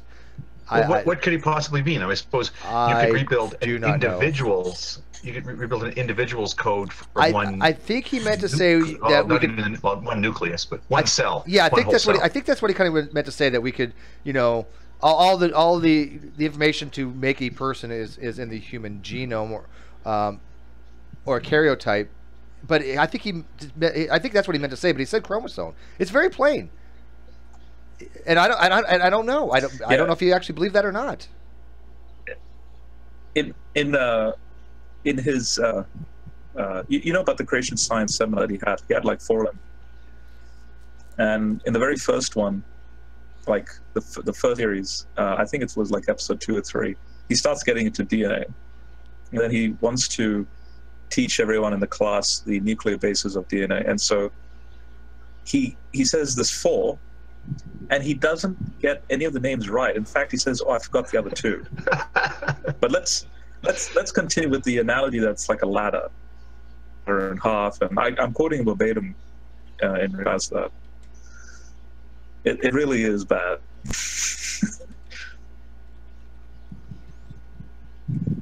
Yeah, and by the way, I'm aware that the sounds are digitized, right?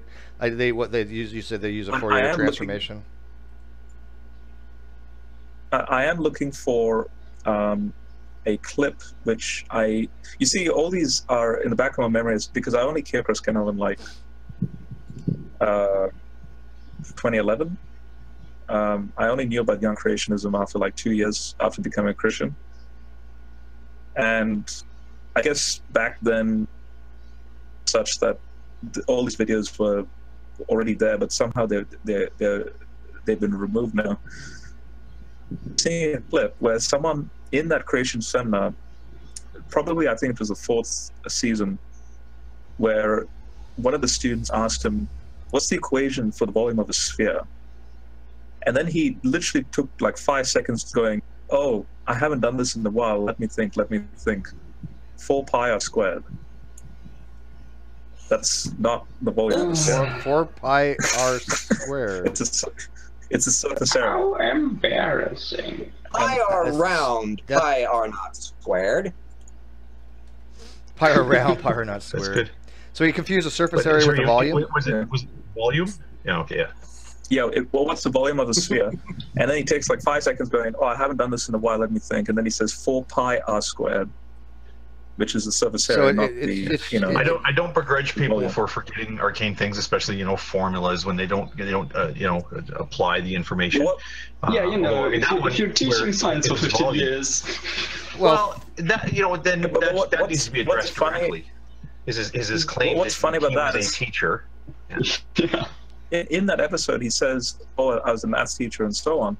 And surely he should know that 4 pi squared is the derivative of the volume to get the surface area. Yeah, because it's 4 over 3 pi r cubed, and then you take the derivative, it'd be 4 pi r squared. Right. I've actually had to do that in practical, but I've actually had to do that in practical application for measurement of ball bearings to get micrometer readings. Right. So when the holidays start, which will be in like 2 weeks' time, I'm currently grading some multivariate papers, and I'm going to spend like a month just, because I've got 80 gigabytes worth of Ken Hovind videos that I recently downloaded, and I'm just thinking of having a laugh and taking out every quotation that is just ridiculous, and putting them into a video format. That'd be entertaining. So I'm still looking for that video. If anyone of you can find it, that'll be awesome.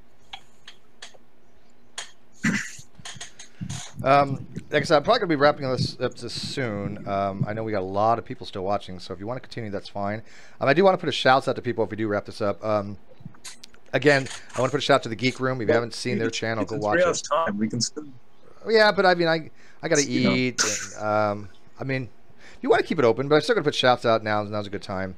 We got Creation Translation in the live feed too. So let me put a shout to him, Chandler Porter. I love this guy. He tweets Creation Translations where a creationist will say something on Twitter and he'll translate it into like what they're actually saying, and it's just freaking hilarious.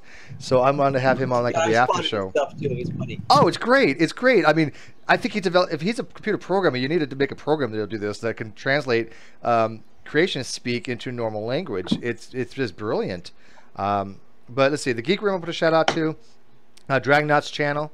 If you haven't subscribed to Dragnaught, let's see, we got Hana Zubi is doing her shows on Monday now. It's called The Zoo, Z-U-U, misspelling on purpose. And let's see, we got Helena Hambasket's going to be doing her thing on Wednesday nights, talking about deep philosophical stuff with philosophy type people. Tuesdays, obviously, JD Kane with Talking Shit Tuesday. Nobody watches that. No, I was kidding. Great show. We all love Talking Shit Tuesday. Let's see. Sidestrike has his thing with RJ on Friday nights. Is it, RJ? Yeah. No, Wednesday. No, you have your evolutionary thing on Wednesday, but Sidestrike does. Oh yeah, well, movie night on Friday. Sidestrike's thing on going after weird movies. I just happen to be one of the guests on it. I love the show, but yeah, that's on Friday at 9 o'clock Pacific. Right. So go subscribe to Sidestrike, and then I have the Sunday show on Sunday because I can't think of a better name. So because I suck. So if anybody else wants to get shouts out, do it. Oh yeah, shout out to Holy Kool-Aid. He had a great little thing with Arn Ra the other day. Did you guys watch that? No, you guys didn't want. Arn Ra actually met up with Thomas and had a conversation with him. It was great. Oh yeah, and Xbox, he's just awesome.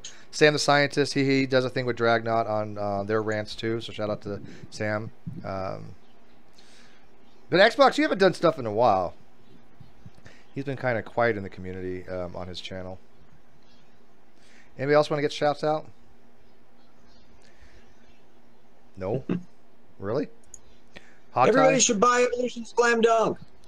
There you go. And buy Mr. Intelligence Designs books. Oh, God, sorry. I help me. We had one person actually read his book. That was Red Eye. Or one of his books. Red Eye has never been the same since. What was that? What book was that? I do not remember. He had like I challenged to call him books, right? Oh, and puppies. Yes, thank you, Jackie. Shout out to puppies. So if you guys want to keep this open, that's fine. I got to go AFK, so I'm gonna lock it so nobody can get in, because then I can make sure we don't get. You got a link to where I need to be in order to observe all this stuff, and also where the conversation's going to be going on. The PC Myers and others are going to be involved. Yeah, I haven't got the link to the after show yet. I can only do one at a time. The link to the actual debate is in the live discussion. That's been set up for 24 hours in advance, so you can actually tweet that out, get that out there on the G+, get it out there on Facebook. Just send it to everybody. It's been shared all the place. On Raw put it on his Facebook. So I think it's going to be a pretty widely watched live debate, and then it'll also be streamed on Kent's channel, and then KC will upload it on his, and of course he's got a mass amount of following, so he's going to have a huge amount of hits out of it, I'm sure. Still 3 hours to the debate, according to the screen here. Yeah. Still like to eat and take a shower and stuff, freshen up. But like I said, I'm going to close it up, so if you guys want to continue, completely up to you guys. But I am going to lock it. Yeah, I'm happy to jibber jabber on things. I'd agree with Maxwell Edison. I'm a bit unsure of some of Aaron's Bible scholarship. He tends to overly philosophize stuff that may not help matters. Yeah, he's really he gets all of it from really skeptical internet sites, so he's not up on current. Yeah, I try to wean people off of the Jesus never existed argument. Boy, that's an unnecessary one to make. Oh, fuck. I know. I agree with that one, James. Yeah, A much better one is just to ask the question in what year Jesus was born. You can blow the entire New Testament apart with that question, and you never have to take a stand on whether Jesus existed. I know the date. Here we go. Yeah, but General, you also like make some presuppose how tall Noah was standing on top on the deck of the ark, and then how far he could see the curvature of the earth to figure out how much water there was. It's not as conjectural. You know what I'm getting at. Yeah, I know. Yeah, but it's not as conjectural as that. Well, you know what the problem is about trying to pin down what year Jesus was born in. Tell us. Okay, it's a train wreck between Matthew and Luke. There are only two Gospels that directly refer to the Nativity, and it's the Gospel of Matthew and the Gospel of Luke. The Gospel of Matthew makes a big deal, goes way out on a limb, and says Jesus was born during the reign of King Herod. There was this supposed slaughter of the innocents. He's got a whole pile up of stuff for which there's zero historical corroboration. Josephus, who had every reason to tell dirt on Herod, never mentions it, but it pegs him to within the reign of King Herod. Now, by around the time of the writing of the King James Bible, they had come to the conclusion that they had been able to date the death of Herod to this particular lunar eclipse that took place in 4 BC. That's why there's the 4004 in Bishop Ussher's Age of the Earth, because they had to push the creation back 4 years to make it 4,000 years before the birth of Christ. So you got him pinned down to 4 BC or earlier. Now you move over to Luke. Luke talks nothing at all about 3 wise men, no star, Bethlehem, none of that stuff. No, instead he's got the census that took place when all the world was taxed and Quirinius was governor of Syria. There actually was a Quirinius who was governor of Syria when Israel was annexed to the empire, where they got rid of the tetrarchy and forgot all that crap about the Herod gang. And that took place around 6 AD, 10 years after the death of King Herod. So Matthew and Luke are at complete opposite polarities and completely opposite of traditional dating, where you can find Christians to this day will say 1 AD Jesus was born in. Well, then you manage to flush both Matthew and Luke down the drain. So in one fell swoop, you can get rid of inerrancy. You can show the 2 primary gospels are in direct conflict. A good circumstantial case could be made that Luke is closer to the mark. Because if Robin Lane Fox has argued that Josephus's data would suggest that John the Baptist was killed around AD 35, and if so, then that would make sense with Jesus crucified in 36, and that would make him 30 years old, which means he was born in AD 6, which would fit the Quirinius census. So Luke may have actually gotten the thing kind of accurate, but you've suddenly obliterated Matthew. Now, worse, Matthew and Luke are the only 2 Gospels that are supplying Davidic ancestry for Jesus. They're the ones with the genealogies from Nathan and Solomon, and they are also mutually contradictory. It's patently obvious that Matthew and Luke are trying to retroactively supply Jesus with messianic credentials. So the very 2 gospel artists who are screwing up on the nativity are also screwing up on the Davidic ancestry issue. They can't agree on that one either. And so you've suddenly blown holes in all of Jesus's messianic credentials just by opening up that can of worms about in what year Jesus was born. How does that sound? I go into all of that. Refute all of that. Tells me so at tip, so you can read all the little ins and outs about that. I appreciate that, but that is all scholarship. The most current is actually in regards to the dating of Herod's death. So January 10th, 1 BC now is quite a legitimate revision of the full BC date because of coins. Mm-hmm. And also because of Josephus' account about the eclipse of a moon, red in color, and it only happens in the month of January in 1 BC. Now, the other text that only recently has been considered, so you mentioned Matthew and Luke, but there's a third passage in Scripture that actually helps the interpretation, and that's in Revelation. So Revelation 12, as of 2010, reevaluated in light of what the ancients called astral prophecy or astral theology.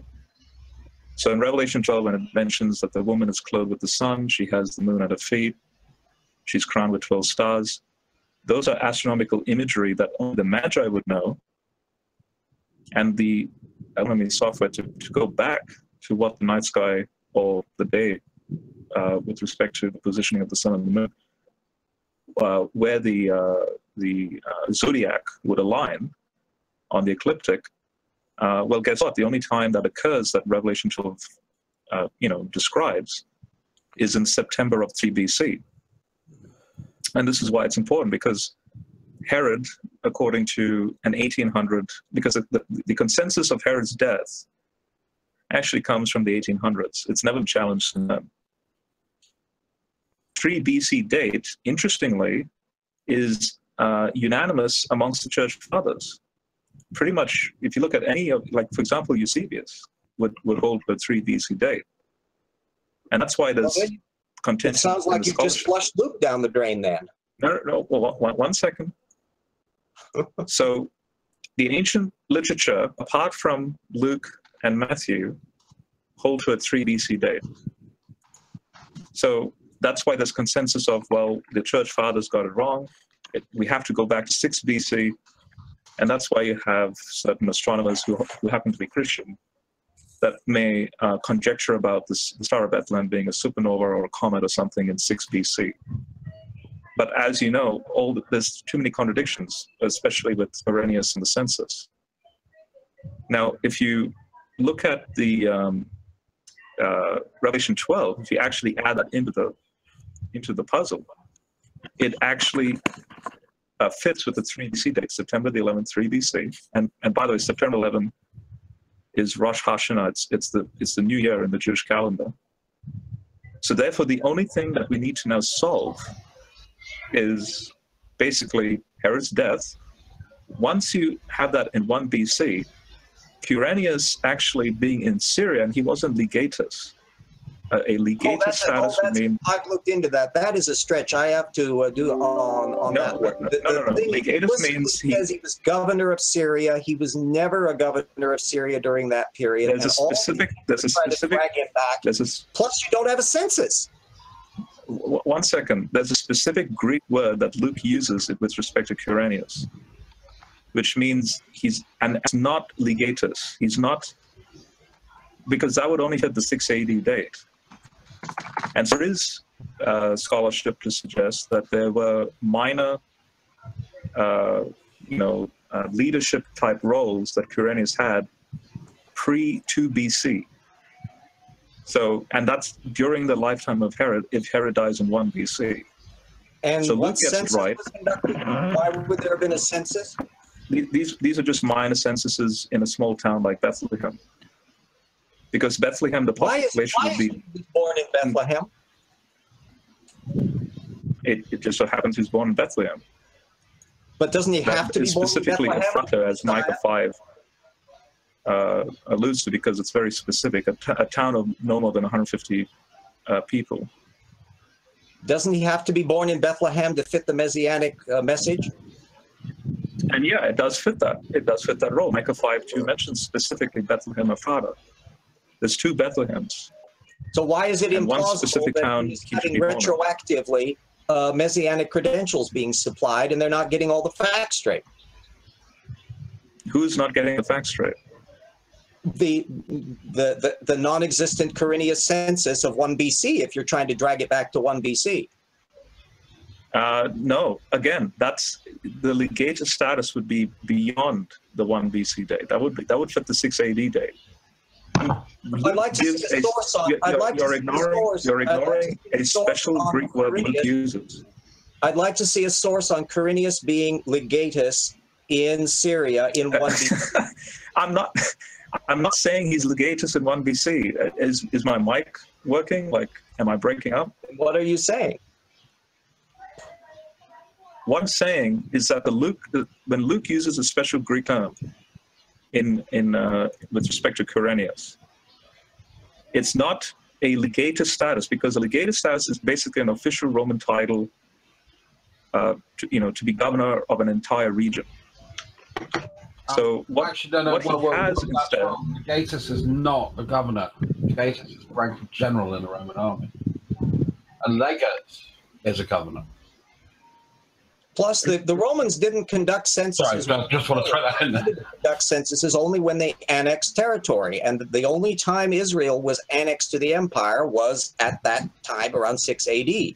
Same reason why you never had to worry about Egypt, because Egypt was always a personal imperial province. He wouldn't let any governor get within a mile of it, Augustus, and therefore it was never under the authority of a governor. Pontius Pilate. So all of is these Pontius Pilate legatus? Is Pontius Pilate Gatus? No, he's a legate. No, he's a procurator. Yeah, which is a legate. I'm fairly sure. I will not. Well, all of you, I'd be delighted to follow up. I always thought legatus was a general and a legate was a governor. What you need to do, one second, what you need to do, James, is prove to me that hegemon, which is the Greek, it's the root word hegemon, that would fit the official Roman title for being a governor of an entire region, to be legatus. Otherwise, well, I'd like Quirinius was... a source that describes all of that so I can make a judgment on it. I'll reference you from my Google Drive. But what I do want to say is the Revelation 12 astronomical, part of the puzzle, the third wheel, so to speak, fits all of this in perfectly. How do you handle the no contradiction between? How do you handle the non-occurrence of the Perusia? Jesus didn't come back to set up the kingdom. Well, why should that question be relevant to the current discussion? Yeah, that's a weird. General, real quick, can I ask you something real quick? Do you have an issue with there being discrepancies between the birth narrative of Matthew and Luke? Or do you think there are? Because I hold a high view of scripture. I do think that I mean, I'm not going to say I'm not going to argue the infallibility of scripture like how a fundamentalist would argue. I would say there's editorial changes in minor places. In regards I've got a view on those words for you, General. I do hold to that.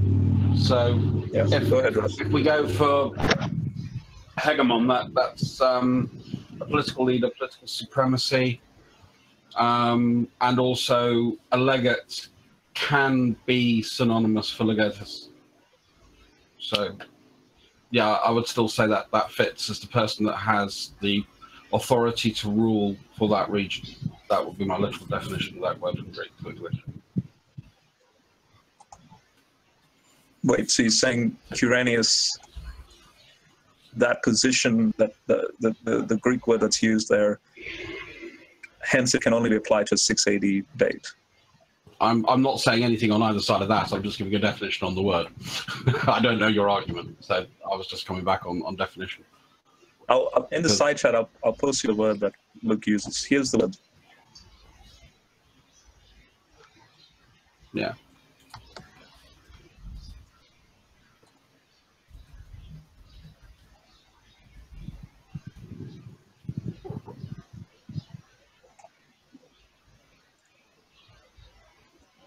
Sorry.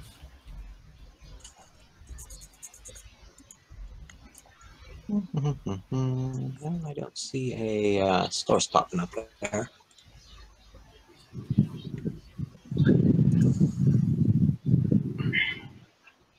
So, on an unrelated note, do you remember when we mentioned how a frequent religious objection to science was that it, was constantly changing, never certain? And I was thinking that is pretty much the same objection that the guy with his Hyperionism or whatever it is raised as well, but it's not quite the same objection, is it? Define change. Well, I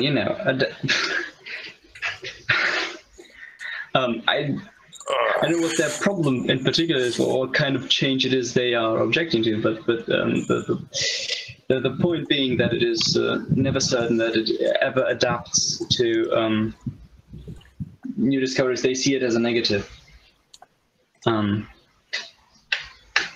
So even if you used a argument, say an inductive argument that brought a 99.99% assurance rate that what you found was correct, because it's not 100%, they get to refuse it.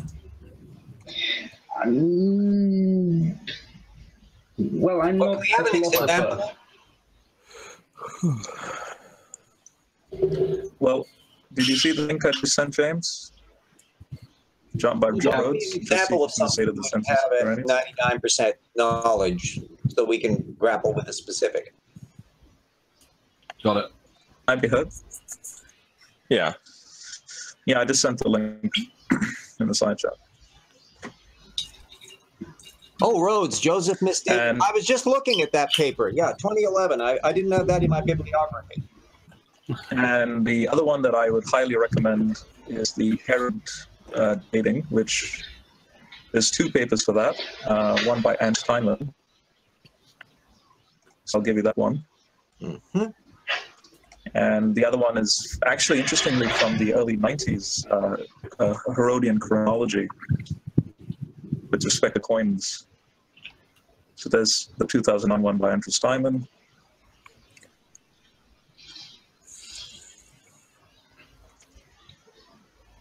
Let me just get the Herodian one.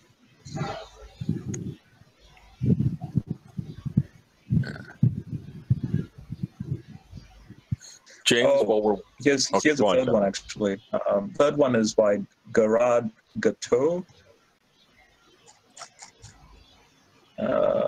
Title, Herod's death on January. Now, he holds to January 26th date, which was quite interesting, but it's still a 1 BC. Yeah. I'm just going to get the Herodian one. James? Yep.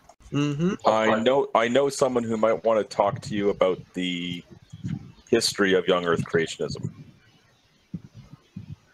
How would I get a hold of you to get them in contact with you? Oh, it can go to www.tortucan.wordpress.com and put stuff in the comment sections, or they can email me at rjdownard@aol.com. Duh. Okay. All right. I am one of these nasty little people that actually has an open access content. And checks their email. Yeah, what would they want to talk about? Okay. Whoops. There you go, Orman Edwards, Herodian chronology. And what I've done in that paper is I've actually highlighted in yellow key paragraphs to help the reader hone in on specifically his arguments.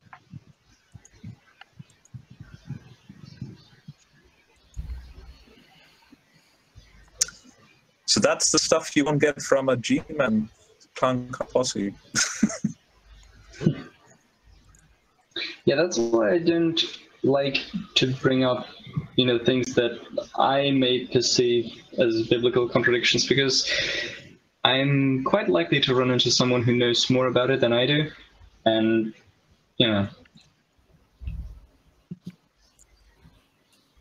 Hal, I'm just old. Hair in the right grain.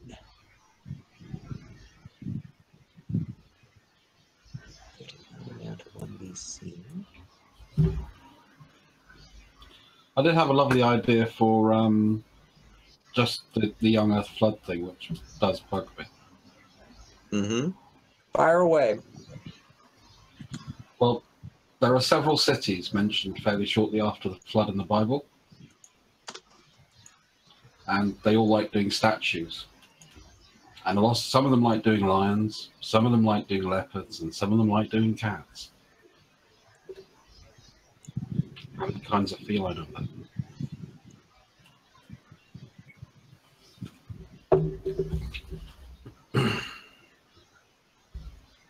And you could probably do the same for lots of other animals. I keep forgetting these people actually believe a real flood occurred. Oh no, we definitely did have some floods. We had some pretty good ones as well. I meant a global flood. Yeah, but I think drowning all the mountains underwater is yeah. I think we'll go with the 99.9%. So, the basic science is just silly. I mean, first of all, mixing all of the saline content would kill all the sea life, not to mention the pressure alone. Yeah. Yeah. Spontaneous nostril combustion is what kills me. Like that. Oh, for the dinosaurs?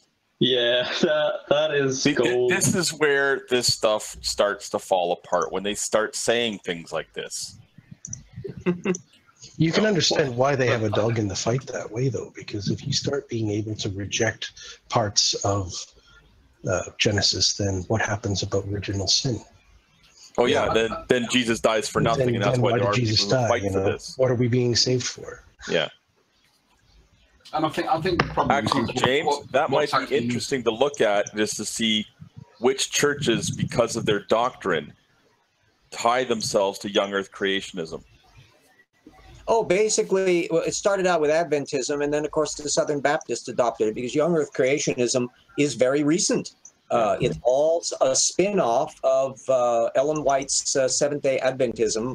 Flood geology was non-existent in 19th century Christian apologetics because of the new geology had come along. It just rendered it moot until Adventism revived it, and then Henry Morris knocked off the Adventism part to create creation science flood geology, and then the rest is just a matter of shredding the science to fit dogma. And that's where you end up with ICR and finally AIG that doesn't start playing on the field till the 1990s. So young Earth creationism flood geology is younger than long-distance telephone calls. Wow. Ellen J. White, when was she about? Was she 18, 17, 19, late 19th century, early 20th century. She had a dream where God showed her a vision. She took her, he took her on a guided tour, IMAX movie of the flood, and so she got to see all the flood event. And that was the genesis of flood geology. And then George McCready Price was a convert, and he was the one that was pushing the new geology, and he's always been kind of a laughingstock in the geological community. And then you get a group of Adventists that continue with that. Ironically, current crop of Adventists don't all know that young Earth creationism came from Adventism. There was one local preacher out here as a young guy who, that was a news bulletin to him, and I'm going, whoa. we had a, by the way, I'm stealing that line about or just pick any technology that biblical inerrantism is younger than long distance phone calls or whatever. We actually had kind of a funny thing happen in our community where one of the a Catholic woman was asked why she's come to this position on whether or not Genesis needs to be interpreted literally.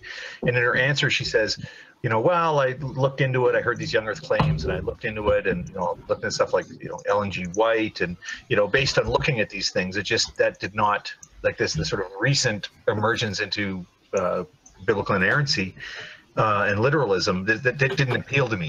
And the wacky radical evangelical one-man ministry fellow heard the name Ellen G. White. Oh my God, Cat! You guys finish the story for me here. Cat just lost his mind. Oh, okay, he's gone. That was interesting. Anyway, it just went on. Oh, so you were influenced by Ellen G. White, and he absolutely flipped out over it because, she's admitting to Ellen G. White influenced her. Well, no, she said amongst the things she looked into was Ellen G. White, and the irony of it is that his beliefs come after Ellen G. White's writing, not hers. Oh, well, the current young Earth creationist dogma does not allow for the Adventists to be the source of this. So they've got a revisionism streak where they deny categorically that those things are involved. But unfortunately, the history is pretty damn clear. But they don't know it. Well, yeah, because they only read incestuously. Yeah. So remember, some 95% of anti-evolutionists only rely on other anti-evolutionists to tell them what they want to think.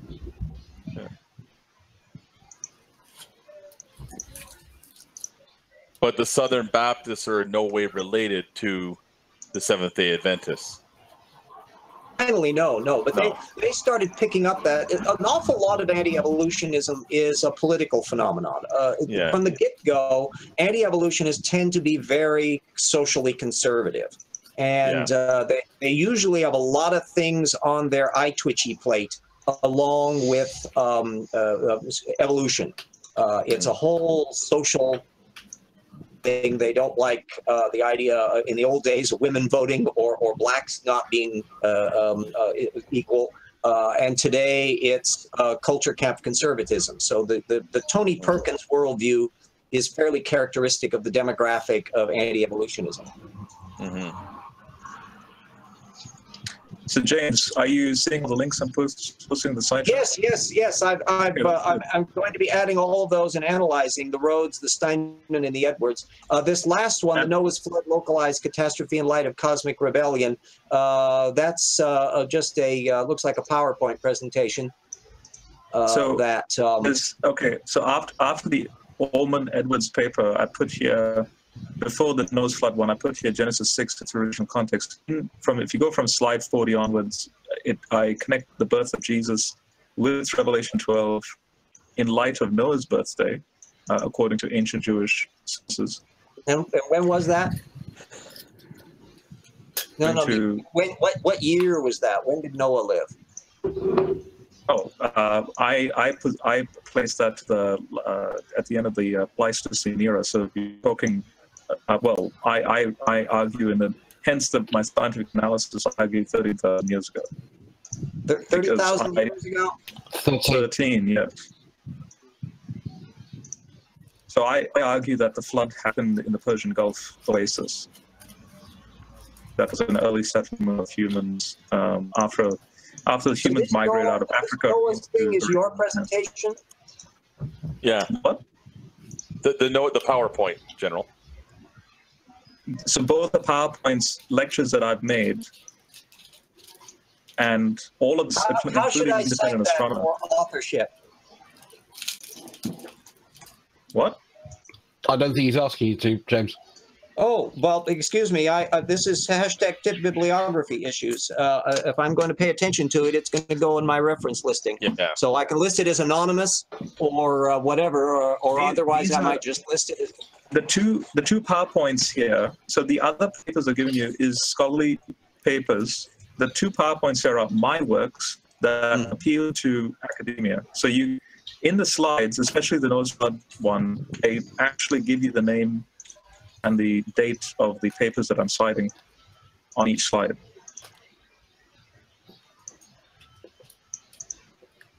Yes, well, I will eventually go down through that. I'm very tenacious on that one. I think, yeah, that'll be an intriguing little science issue about this Persian. I think some other people have dealt with that claim about the, I see 2015 paper, Geomorphological and Hydrological Evidences for a Holocene Deluge in Arabia. Yeah, that's quite a bit different from the kinds of things that would be needed for a flood bit. I've got that in my bibliography already. But somebody else would.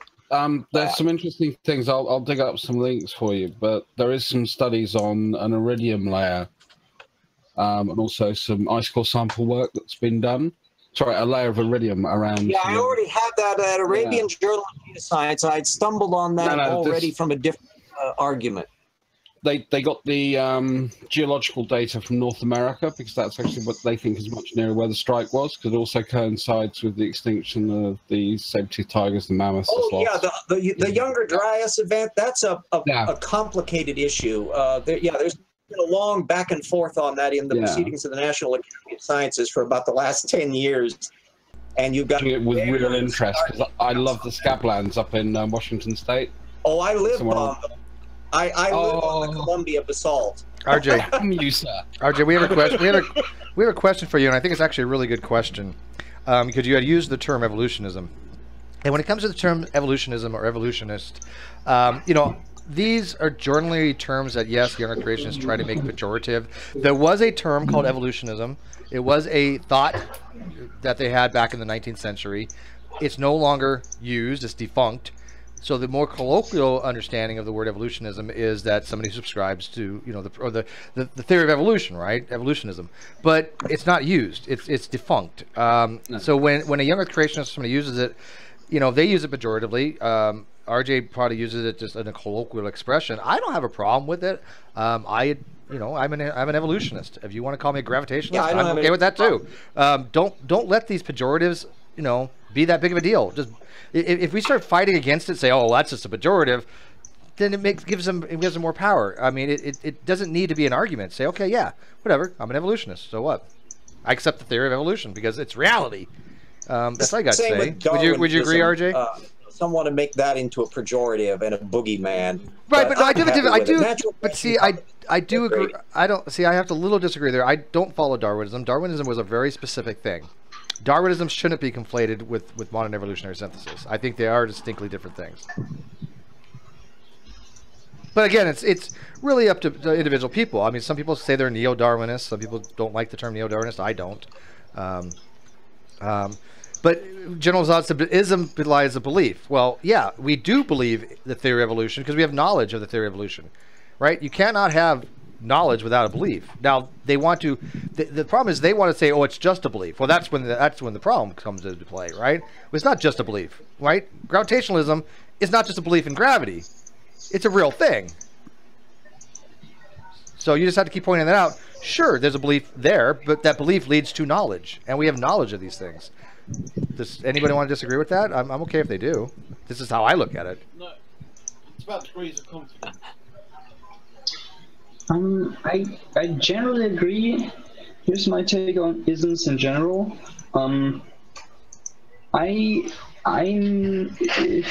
you will, an individualist. Like you can call me by any name you want, but I will not be represented by people I didn't elect to represent me.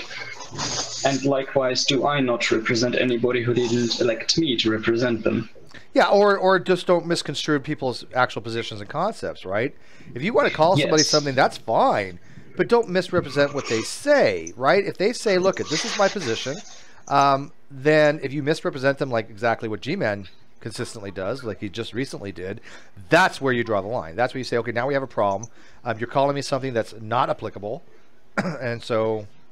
Well, you can call me that, but if you tell me that my position therefore must be so and so, and it isn't, then that's your problem. Yeah, no, I agree with that. Yeah, the link to get in general is at the Great Debate Community. Just go look it up there. I did a little video on that whole issue. I say that the easiest definition that I use is natural branching common descent.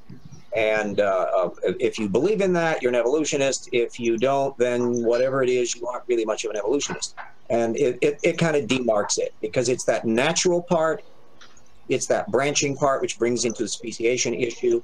It implies macroevolution and all that. Everything is related by natural branching common descent. You're an evolutionist. Yeah, I mean, like I said, I could see people definitely saying, look, the term evolutionism isn't really applicable. If they want to make that into an argument, I don't have a problem with that. To me, these are just words, right? Well, General Ozzad says, I disagree that evolution is a belief. I don't believe water is wet. I do believe water is wet. I absolutely believe water is wet. You cannot, since I know water is wet, I have to believe it, because all knowledge is a subset of belief. I cannot know something and not believe it.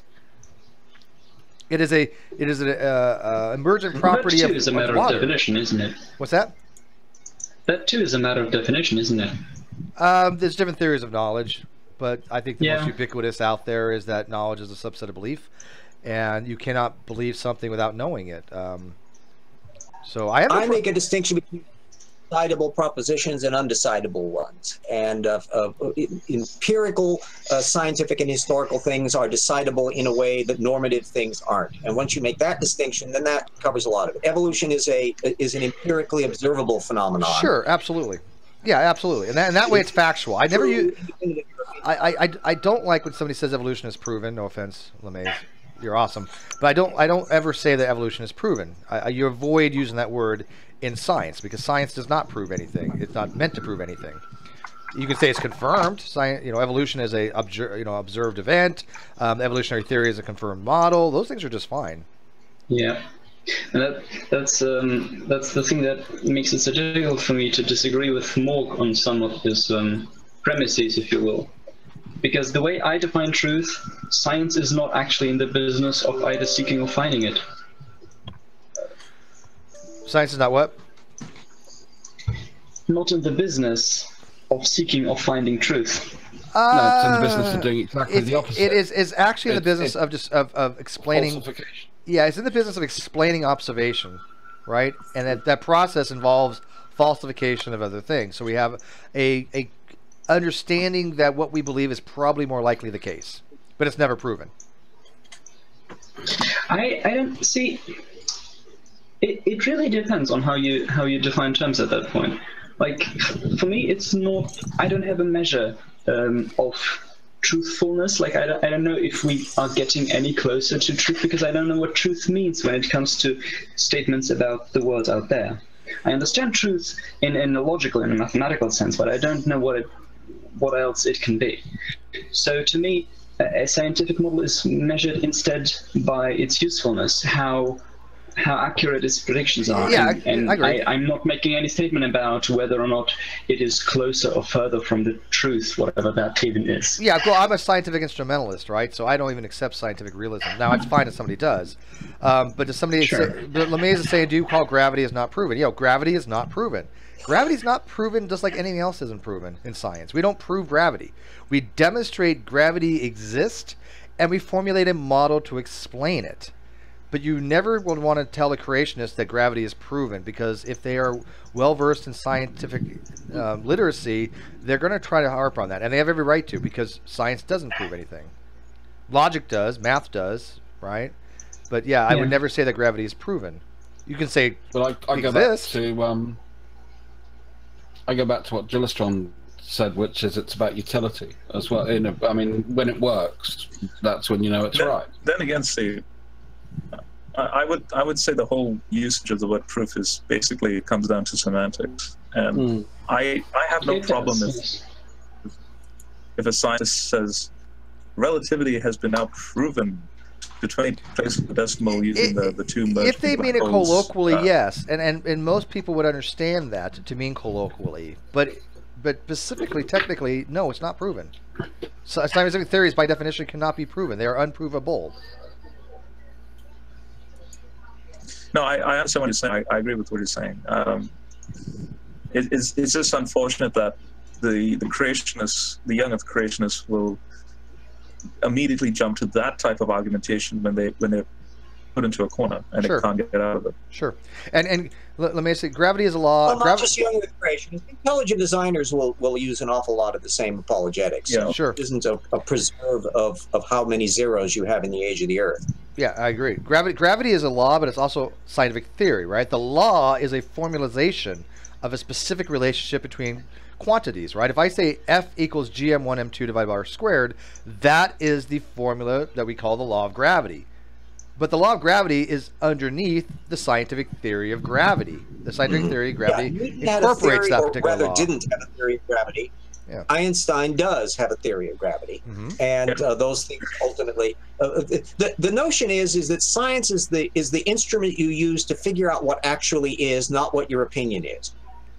And so, see, but here's again, here we're supposing that there even is such a thing as the state of affairs, the actual truth of the matter. Well, give an example of something that you think is really open-ended as an example of that. I'm sorry. Love it. What, RJ? Of what? You're implying that there are things that there is no state of the knowledge, or that you can't make such decisions. So give an example of something that you think is sufficiently open. I'll throw one out. Does the Earth revolve around the sun? I say that's settled to the point of where, yeah, it's a proven fact. Well, yeah. Well, you could say that the proven fact may be, obviously, because we can show mathematically. We can show using physics, right? Facts by definition are true. And so I don't really mind. So now we're debating about what qualifies as a fact. Well, facts by definition are true, right? But a fact is an objective piece of quantified information, right? I would frame it more of, if you want to say it's a proven fact. Well, see, I still don't want to use the word proven there. I just don't. Maybe you're okay with it. I don't want to use it. I don't like comfortable. I could say that math. Well, wait, I can say. Hang on. I can say. Wait. Or not. Wait, I can say mathematically something is proven, right? Mathematically, but even then, I can make the argument that the sun does, revolve around us, because I could use transformations to make that happen. Mathematical right? proofs are ultimately resting on axioms, and as we know from a lot of different mathematical systems, if you take different presumptions, non-Euclidean geometry, for example, you can get into another area. It is fair to say that given a set of presumptions, mathematics has a provability factor that you either can prove it or you can't. And when you go into the natural world, you get into a squishier zone. But that doesn't mean that it's a free-for-all. And the notion where if you're going to be balky about the word proof, it's one where it's an arbitrarily stiff wall. I'm not one of those that argues that falsifiability is the only criteria for scientific analysis, but it's an important one. And the other one would be utility. That the reason why, even though Newton is technically wrong on his theory of gravity and space-time, we still use it because it still works. The data did not change. I would contend that if Aristotle had dropped a hammer on his foot, that its behavior gravitationally would be absolutely identical, even though we have no way of verifying it without a time machine. And that's because of our understanding of science being what it is. At no point will the hammer float away from Aristotle's foot, even though we're not in a position to physically observe it. That's why we call it confirmation, right? And I've been asked, do I consider math science? No, math is not a science. There's a science of math. My professors back in high school had exactly this same thrashing argument. Both of them were little tiny short guys covered in chalk dust on their white lab coats. And by the way, the physicist was the guy that told about the ice canopy theory, so I think he was a closet creationist. But the mathematician would say that physics was just applied mathematics, and the physicist would say mathematics is merely the tool that we use in physics, and they were at each other's loggerheads. So this debate will never go away. Sure. Let's ask General. General, you teach. I happen to be both. So. Well, let's ask. I want to ask General because General teaches maths, and he actually used to teach physics, I believe. But I mean, General, do you consider math science? Because I just don't. I never have. What? Do you consider math science? Oh. I believe there's a science of mathematics, perhaps, but math is a tool.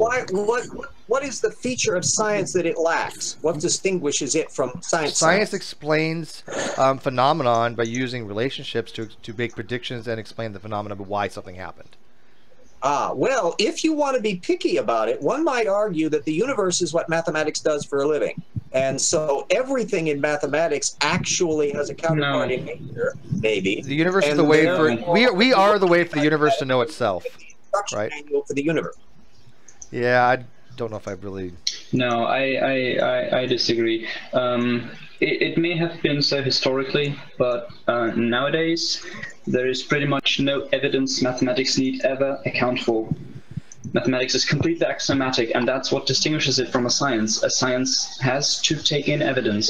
Yes. Well, let me give you a concrete example that Freeman Dyson pointed out. That back in the 1910s, Sir James Jeans and others were going to go over the mathematics curriculum at the University of Chicago, I think it was. And they were figuring that group theory was absolutely useless to have in the physics department because or in any rigorous thing. It was just too abstract to worry about.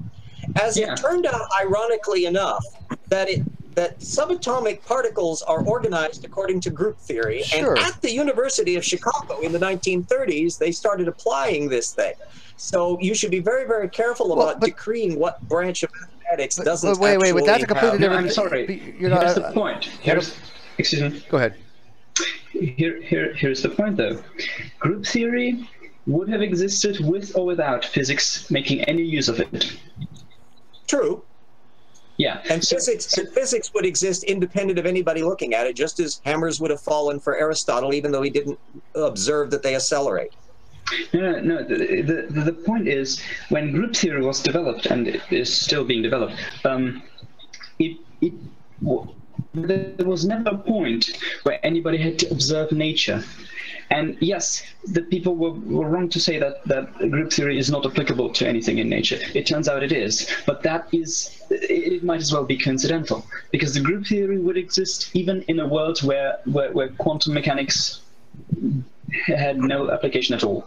And can I add that, a lot of times we'll find something in maths that we don't know if it has practical applications in physics or reality. I mean, look at even imaginary numbers. We that corresponded to more rotational.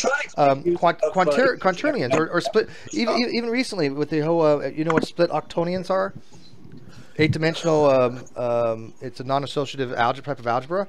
These things, nobody figured it had a use for anything, but then they realized, psi functions of electron orbitals are modeled by these split octonions.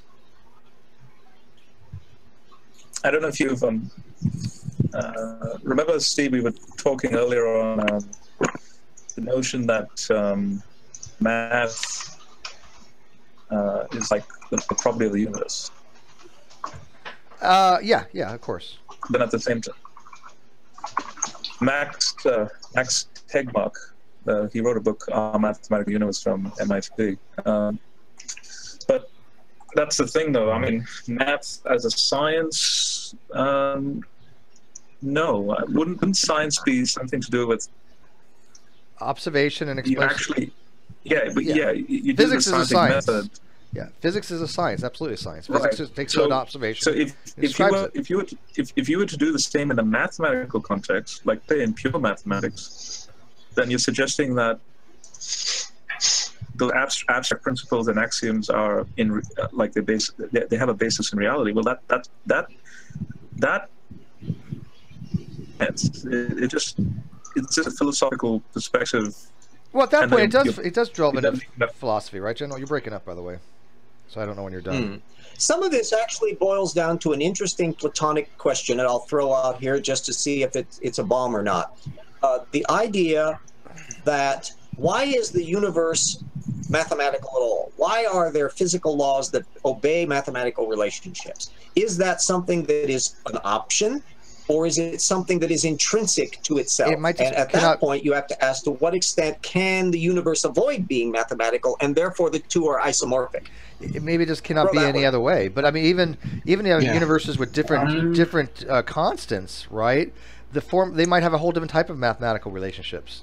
The mathematical. Well, if math does hold true to the kind of language we use to describe the universe, then that would always be the case. In this universe. It's just that, we've set math aside as a language to describe things. So you're going to see patterns, you're going to see things that are part of how we have described the universe using math. Well, certain things are analytical, right? For example, hang on. Certain things are analytical, such that if we use the axioms we use, then 1 + 1 = 2, regardless of what universe you're in.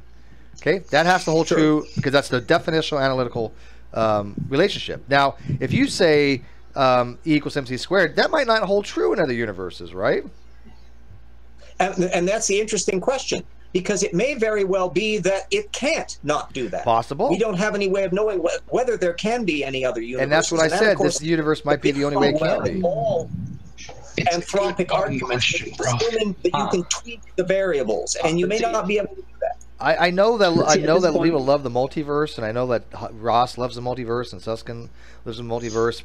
I'm not a big fan, and again, this is purely a visceral type thing, right? So I'm not going to be providing any kind of argumentation for it. But viscerally, the whole multiverse thing, I don't know. I understand why people like it, but I think it's not necessarily something you need to worry about unless there is an actual practical application of it. Yeah, well, there is something called dark flow, right? Dark flow is supposedly the other universes affecting ours, but then other people look at it and go, that dark little hole in space. There are some multiverse models, particularly intersecting brains, that relate to string theory, that are potentially physically observable and would have effects in our universe. Yes, but I don't. Well, that's where I think a lot of people draw the line. Is that if it is potential, fine, but until it actually does, I don't think the Great Void and these other voids necessarily. I mean, they're evidence for a multiverse, but they're also evidence for other things as well. We have to distinguish. Excuse me, gentlemen. we have to also distinguish between when we say other universes, whether we talk about, you know, parts of a multiverse, parts of a physical model, if you will, or if we are talking other worlds in a metaphysical sense. I'm talking which would about be just any set of true propositions. Right. No, I'm actually talking about multiverse, not modal ontological realities. Completely different things. And I would also be distinguishing between yet another layer, which is a metaverse. You could theoretically have a metaverse in which multiverses are popping into existence, and there could be metaverses of metaverses. And if your brain doesn't fry at that point, whenever we attempt to deal with infinities or variations in fundamental constants and all of that, it's heavily dependent upon the mathematics we use and heavily dependent on the assumptions that we use. It drives me nuts when Michio Kaku, I can never remember his bloody name. Michio Kaku. Yeah, will be acting as if there are multiverses, then everything that could ever exist must exist. Yeah. No, you can have an infinite number of multiverses, but you could have no universe in which Ann Coulter is intelligent. Yeah. Well, you know, I don't really, again, I'm not a big fan of this whole multi-world hypothesis, and that for each quantum interaction, there is two universes being produced and splits. I don't think that really, I mean, sure, mathematically, whatever, but that doesn't mean it has to be the case. And again, as somebody who's a scientific instrumentalist, I don't think just because mathematics or even science, even physics, represents something that necessarily must be the case.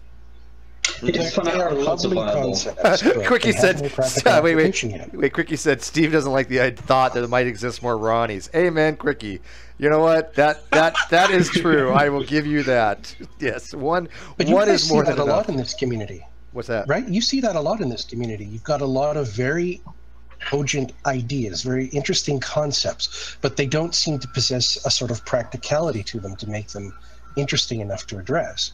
I mean, even multi-universe is an idea. It's a concept. Yes. It's a valid concept, but it doesn't have any practical application yet. Well, that's why you have knockdown dragouts. You get things where philosophers of science and a lot of people in the physics community, you got one side that screams bloody murder, that all this damn stuff is corrupting modern physics because it's too abstract and purely mathematical. And then the people doing the work saying, excuse me, but we're doing really wonderful work and we're figuring out how things are running.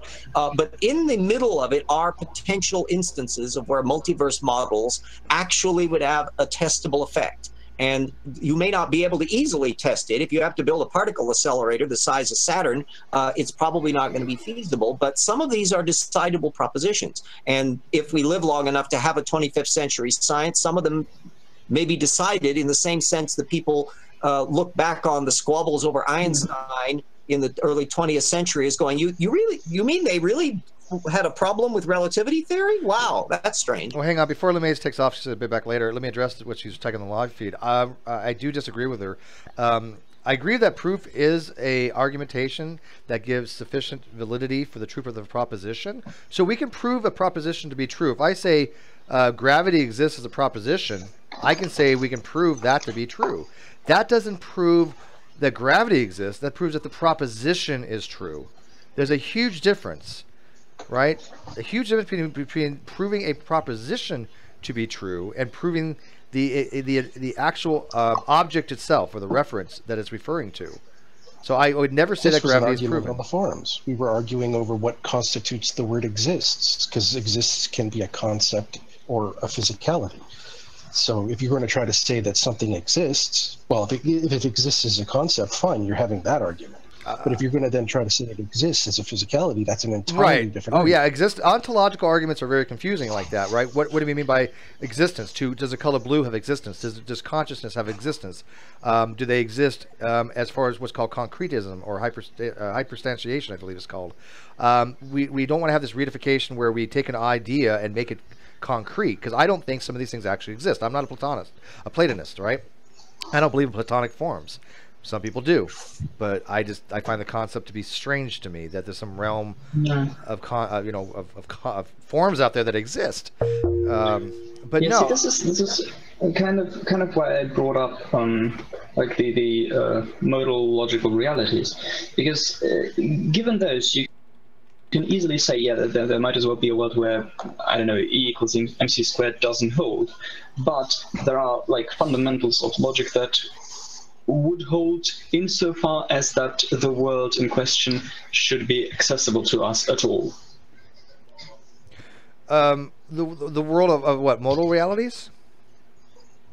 Well, yeah. I mean, you can have a hypothetical reality where all kinds of mathematical relations, as we know them from physics, are not true. But it may be that in the multiverse, every universe actually, to the extent that a multiverse exists, every universe follows at least some kind of the same patterns. But in another modological reality, it may be that none of them hold, and yet still things like contradictions are excluded, because otherwise we couldn't even be conceiving of those worlds. I agree. Okay, I agree for a possible world for a modal ontological reality to exist. By the way, I'm not a modal realist, right? I'm not a. No, me neither. Yeah, okay, so I'm an anti-realist, but for them to exist, I believe that in any case you cannot have contradictions, because if you have a contradiction, then you have the principle of explosion, and then this leads to all the other stuff. Yes. So, I do believe to be a possible world,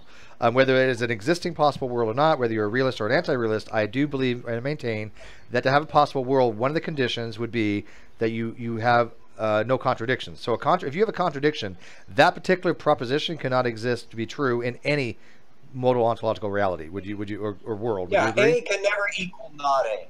Yeah, that's how I'm looking at it now. Again, people love these types of ontological arguments, and they'll agree and disagree till the day they die. I don't think there's any solution to it.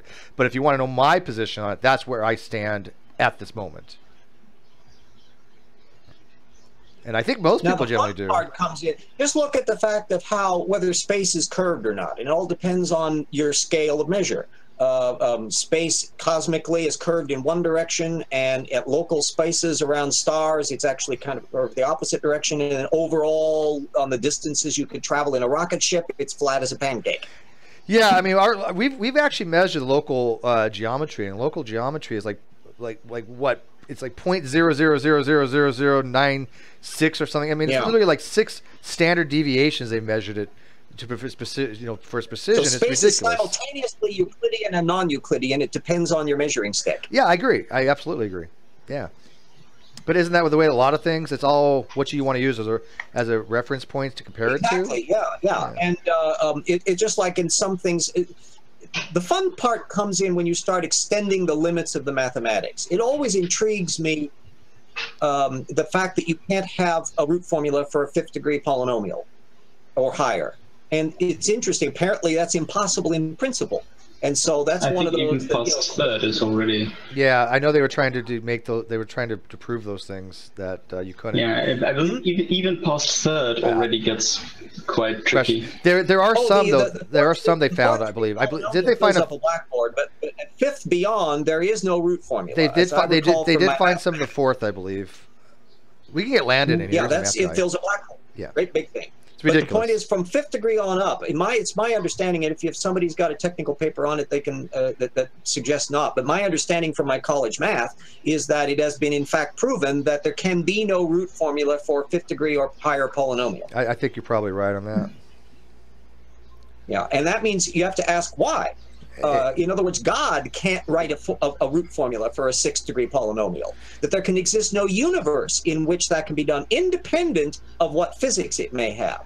And so there are some areas in which there are kind of impossible to ignore structures that come about from a universe that has a mathematical relationship independent of whether it describes whether or not E equal MC squared. VSSR referred to as the Abel-Ruffini theorem. Hmm. I was going to say, would that only matter if the mathematics is something similar to what we have? There could be other universes where mathematics is nothing like what we understand. Oh, but that's the whole issue. There can't be. Yeah. Well, I mean, I do know a guy that he's working on his PhD on Galos theory, but unfortunately we had a falling out over Trump. Go figure, right? Oh. And he just recently got. He likes Trump? No, but the fact that I hated Hillary, and I made it very clear I'm not a Trump fan for president. I think he's an incompetent boob. I think that he doesn't know what the fuck he's doing. I mean, I was never a fan from day one, but I hate Hillary more because I mean I literally so he, because of that, he kept calling me a racist and a bigot, and I've known this guy forever, and I'm like, dude, just because. Oh, that's cute. Yeah, you know how it is for the alt, and they got really kind of their tits in an uproar.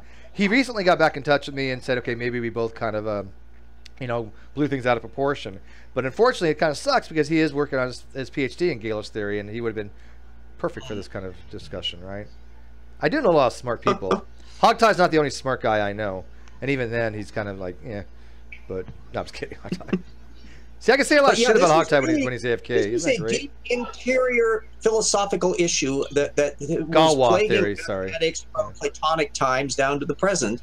Is what is the nature of that reality and the nature of mathematics? Is mathematics discovered, or is it actually something that's there independent of our opinion of it? And mathematicians still get into fistfights over it, so we're not going to settle it today. And I'm okay. I'm fine with it being discovered. I'm fine with like, for example, Newton and Leibniz independently discovering calculus. They formulated it out. Now the things we use for the symbols and the relationships, that's all. Yeah, that's all out. Yeah. That's all whatever. Anybody can use it. Everyone would get all pushed out of shape if they tried to do Newtonian fluxions. Well, I was just thinking real quick. You were saying about, is the physics reflective of the math, or is the math reflective of the physics? Yeah. It's almost like a mathematical version of the Euthyphro dilemma. Sure. Yeah, in a way it is. Yeah. Yeah, and I'm okay with that. I would put the Euthyphro dilemma as somewhat better reasoned, because it really does require you to have an absolute morality independent of God. But the mathematics thing is really weirdly undecidable. And remember, this was the squabble that you had between Gödel, effectively, and Bertrand Russell, who thought you could devise a completely self-consistent absolute mathematics, and then Gödel comes in and blows him to smithereens on undecidability. Yeah, you said it's not possible to have one system to do that. Yeah, the essence of it is that all logical systems contain within them at least one undecidable proposition that you have to treat by axiom. Yeah, it's an inherent thing of all systems, right? Yeah, intrinsic. Yeah, and it goes beyond mathematics to anything that's isomorphic to mathematics, any philosophical system in any universe whatsoever. And so, how many of you have you read Gödel, Escher, Bach? Nope, can't say that I have. Nope. I strongly recommend. It's not for the squeamish, but it's still a masterful work in getting you into the notion of the essence of what Gödel is about, because it's about recursivity. I'll read his paper. I'll read his proof. I'm not really a philosopher of math. Yeah, I get confused. If I open something like an abstract algebra, I can get to about the third, fourth page, and then I'm like, yeah, no. That's my Hofstadter's book is not a mathematical treatise. It's a philosophical work. And Gödel, Escher, Bach you can literally read it any way you want. You can pick a chapter at random if you feel like it, although you can start from the beginning and go down to the end. And it's a big, thick book. It's about 500 pages. Yeah, I'm just saying that it's just not, I don't read about that stuff. Extraordinary work. It's an extraordinary work. I am completely limited in that. I find it interesting. I find abstract algebra to be fascinating. Ring theory and learning about fields and groups and what's interesting is for instance, I have a professor who is working with diaphantic equations, and what kind of equations? Well, diaphantic is like you can use you can use whole number exponents. You can add things. I think you can scale as well, but only by whole numbers. And what you want is whole integer solutions. So like the easiest example is stuff like the Pythagorean theorem. It only has a countably infinite set of solutions. But then you get pretty quickly into problems once you have hit higher exponents. And I'm glad you made the note, Gisteron, about countable infinities to distinguish from uncountable ones. Yeah. Bravo, thank you. And EO points out that every first-order logical system is incomplete. There exists unprovable propositions, and he uses the continuum hypothesis example. The continuum hypothesis is unprovable by the very nature of the fact that the axioms we use in mathematics. So in that system, first-order logical systems is inherently incomplete, because they tried to prove the continuum hypothesis forever. And who was it that actually determined you can't? I don't remember. But you can't. And so even in the notion that even in something that is supposedly as nice and tidy and rigorous as mathematics, that you have these squishy zones of undecidability is something that ought to give everybody pause about being so certain about things. It's a little disconcerting, isn't it? So what's so funny about if I may continue, what's so funny about these equations is that if you divorce yourself from the idea that an integer must have a finite amount of digits, all of a sudden you can like start working backwards. Yeah, you start with the units, and then you go to the 11s because you usually use like a system with 11 different signs instead of 10, but because it's a prime number, so it makes things easier. But that's let me ask you this, Kirsten. Yes. Let me ask you a question, because this is something that is slightly unresolved, although I have my ideas on it, and it's going to sound kind of odd to a lot of people. But does an integer have to have a finite repeating amount of decimals? Because if you take a number like an infinite repeating decimal, right, 0.99 repeating or something like that, that is considered to be an integer in set Z, is it not? Repeating is in fact 1. But it's in, if you look at the Z set, right? Is 0.99 repeating in that set? Oh, I think the meaning in mathematics is that 1 equals 0.999999999. Right, but that's not my question. My question is, if the question was before, an integer has to have a terminating decimal, right? And it cannot have an infinite amount of decimals. And we know that an infinite repeating decimal or decimal expansion has an infinite amount of repeating decimals. The ergo is 0.99 repeating in the Z set. Now, most mathematicians I've asked, and I mean high-level PhDs, postdoctorates, have said yes. However, I've had a few other people with lesser information said, probably not. I do not know. I should have asked this to Landon. I'll go with the undecidable proposition. Duh. No, I'll go with a yes, however thing, because this depends on what we mean by the things we write, whether they have an existence of their own in a Platonic sense, or whether the symbols themselves are what we mean by the symbols we write. But is that symbol, is that nomenclature we use, right? The numerals we use for that representation, the 0.99 repeating symbol. Let's say you use If we are allowed to identify this as 1, as this single digit number 1, then yes. Yeah, and it would also be a member of R too, right? Yeah. Mm-hmm. And if we are distinguishing between the two, if these refer to different things from a metaphysical standpoint, then we have to be more careful. Okay, so 0.99 repeating would be a member of Z, it'd be a member of R, it'd be a member of C, it'd be a member of W. See, but EO says 0.20 is not an integer. If 0.20 is in the Z set, see, he says 2 is an integer, 2.0 is not. This is where I start going, I don't know. I thought 2.0 is an integer. 2.0 is a decimal, it's a representation of an integer. 2.0 is a decimal extension of 2. So it's an integer, though. And I've actually when I look into this, everything I could find, one example actually had something like 2.0 as an integer. It actually stated this in the textbook. Yeah. Of course, we can also go, the computer science route and say, okay, yeah, we have integers, but we also have floats.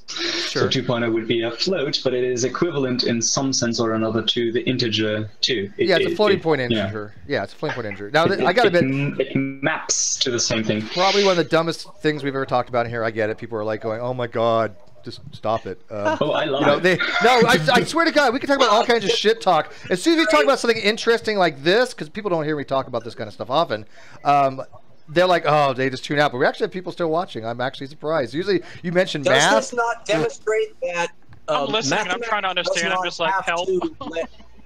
To let slide anything compared to biblical hermeneutics for esoteric issues that you really can go green eye shade on. This is actually mathematical hermeneutics. Yeah, this is mathematical hermeneutics. Exactly. CEO teaches math, and he says you cannot write 2.0 as an integer. Now, again, I have found resources that have said otherwise. And again, I am not dying on this hill, right? Yeah, this is something that I'm not dying on. Cannot write. But as far as I know, 2.0 would be considered an integer.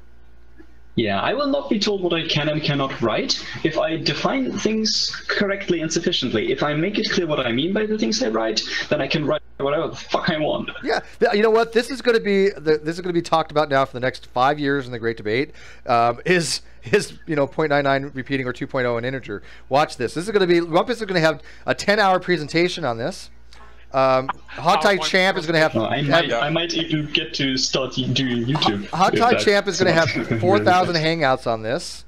By the way, he's not even here to actually ask his opinion. And Steve, he's going to have to write a blog because that's the only way he could write a post long enough to be too long, didn't read for it.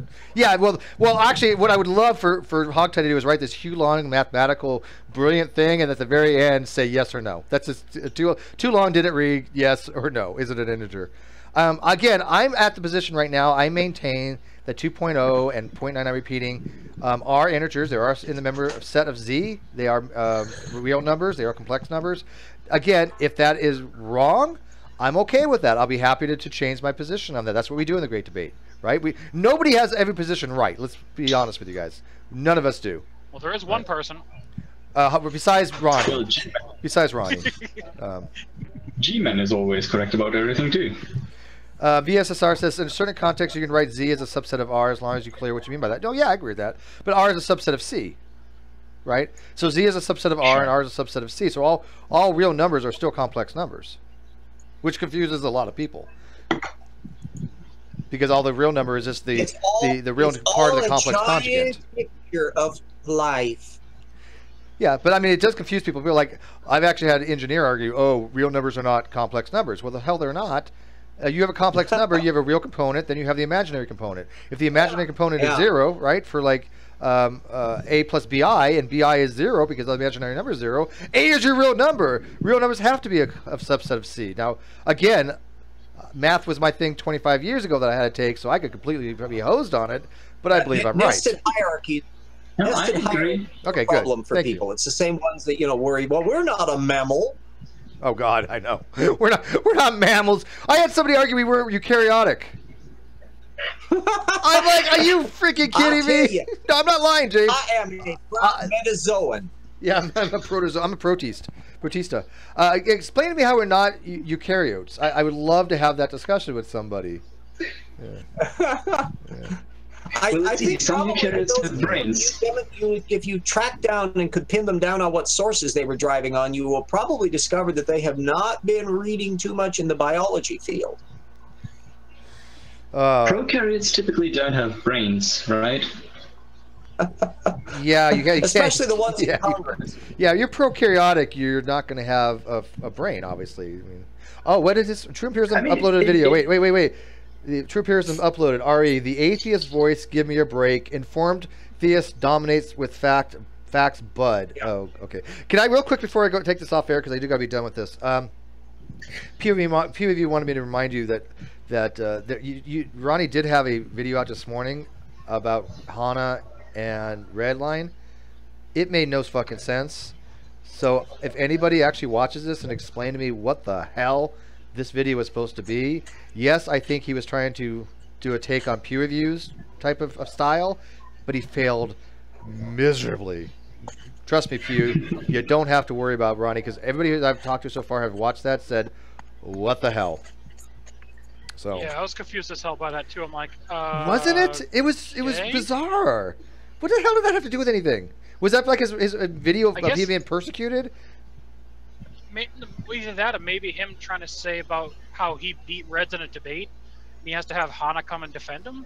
Maybe? No, Hana beat the shit out of him in that video this morning. That's what I'm saying. Is like Ronnie beats the shit out of Reds, then Hana comes in and beats the shit out of Ronnie. Hana and Reds liked it. I don't know what there was like.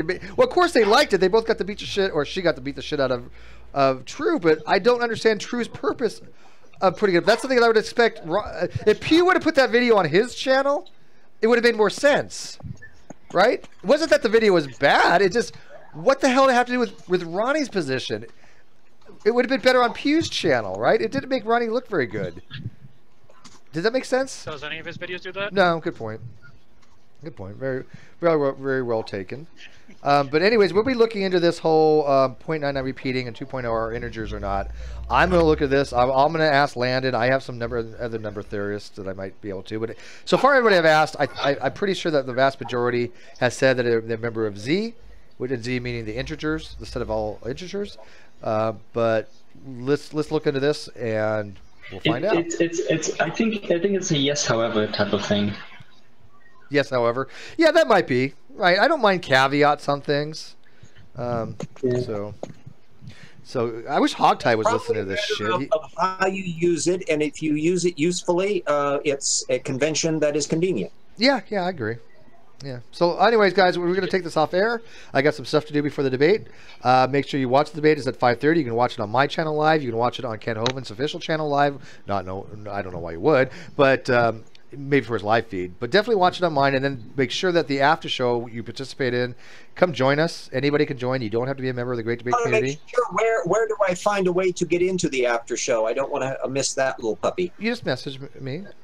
Like everybody, I mean. Oh, okay. And on Google Hangouts, okay, yeah. I will. Do Same that. way you got into this one. Either I'm going to post it on the Great Debate community forums, and or just message me or anybody in here. We'll get you the link.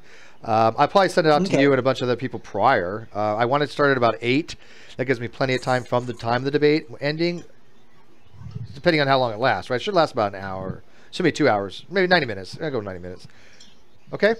But yeah, that's going to be a huge fun thing. PZ Myers is joining us, and we're just going to be able to talk about the debate. The last video is pushing 10,000 views right now, and it's only been like, what, 3 weeks? So that's pretty decent for my channel. So anybody who watches these videos, subscribe, join the Great Debate community. And yeah, Mike, I'm going to give you the last word. You're more than willing to take it, because I always give somebody the last word at these Hangouts. So you've got the last word. Go for it. As I've said before, these Hangouts are always good. The topics you guys were discussing, I'm sitting here just trying to absorb it and understand what's going on, and kind of melts my brain a bit. But hopefully, once again, be able to understand this stuff and talk with you guys on an equal level. Thank you, Mike. Let me ask you. When I say you get the last word, I get always the last word. But the other person, you know what I mean. But hey, Mike, real quick on that last word, do you see any kinds of these conversations like we were talking about with the mass on any other channels like Ronnie or G-Man's? Ever? Do you see that level? I mean, I'm not on that level, right? I'm just telling you guys that these other guys are. I'm along for the ride, but still, we can have these conversations. And when I listen to the other people's channels, like G-Man and True Empiricism and Antonio Fletcher, they're not even remotely on that level, on caliber of the people I have in here to have these types of discussions. So, would you agree? Circle jerking and chest puffing is that's all they do over there. I agree. All right, guys. With that, I'm ending the Hangout, and I'll see you guys in a couple of hours for the debate.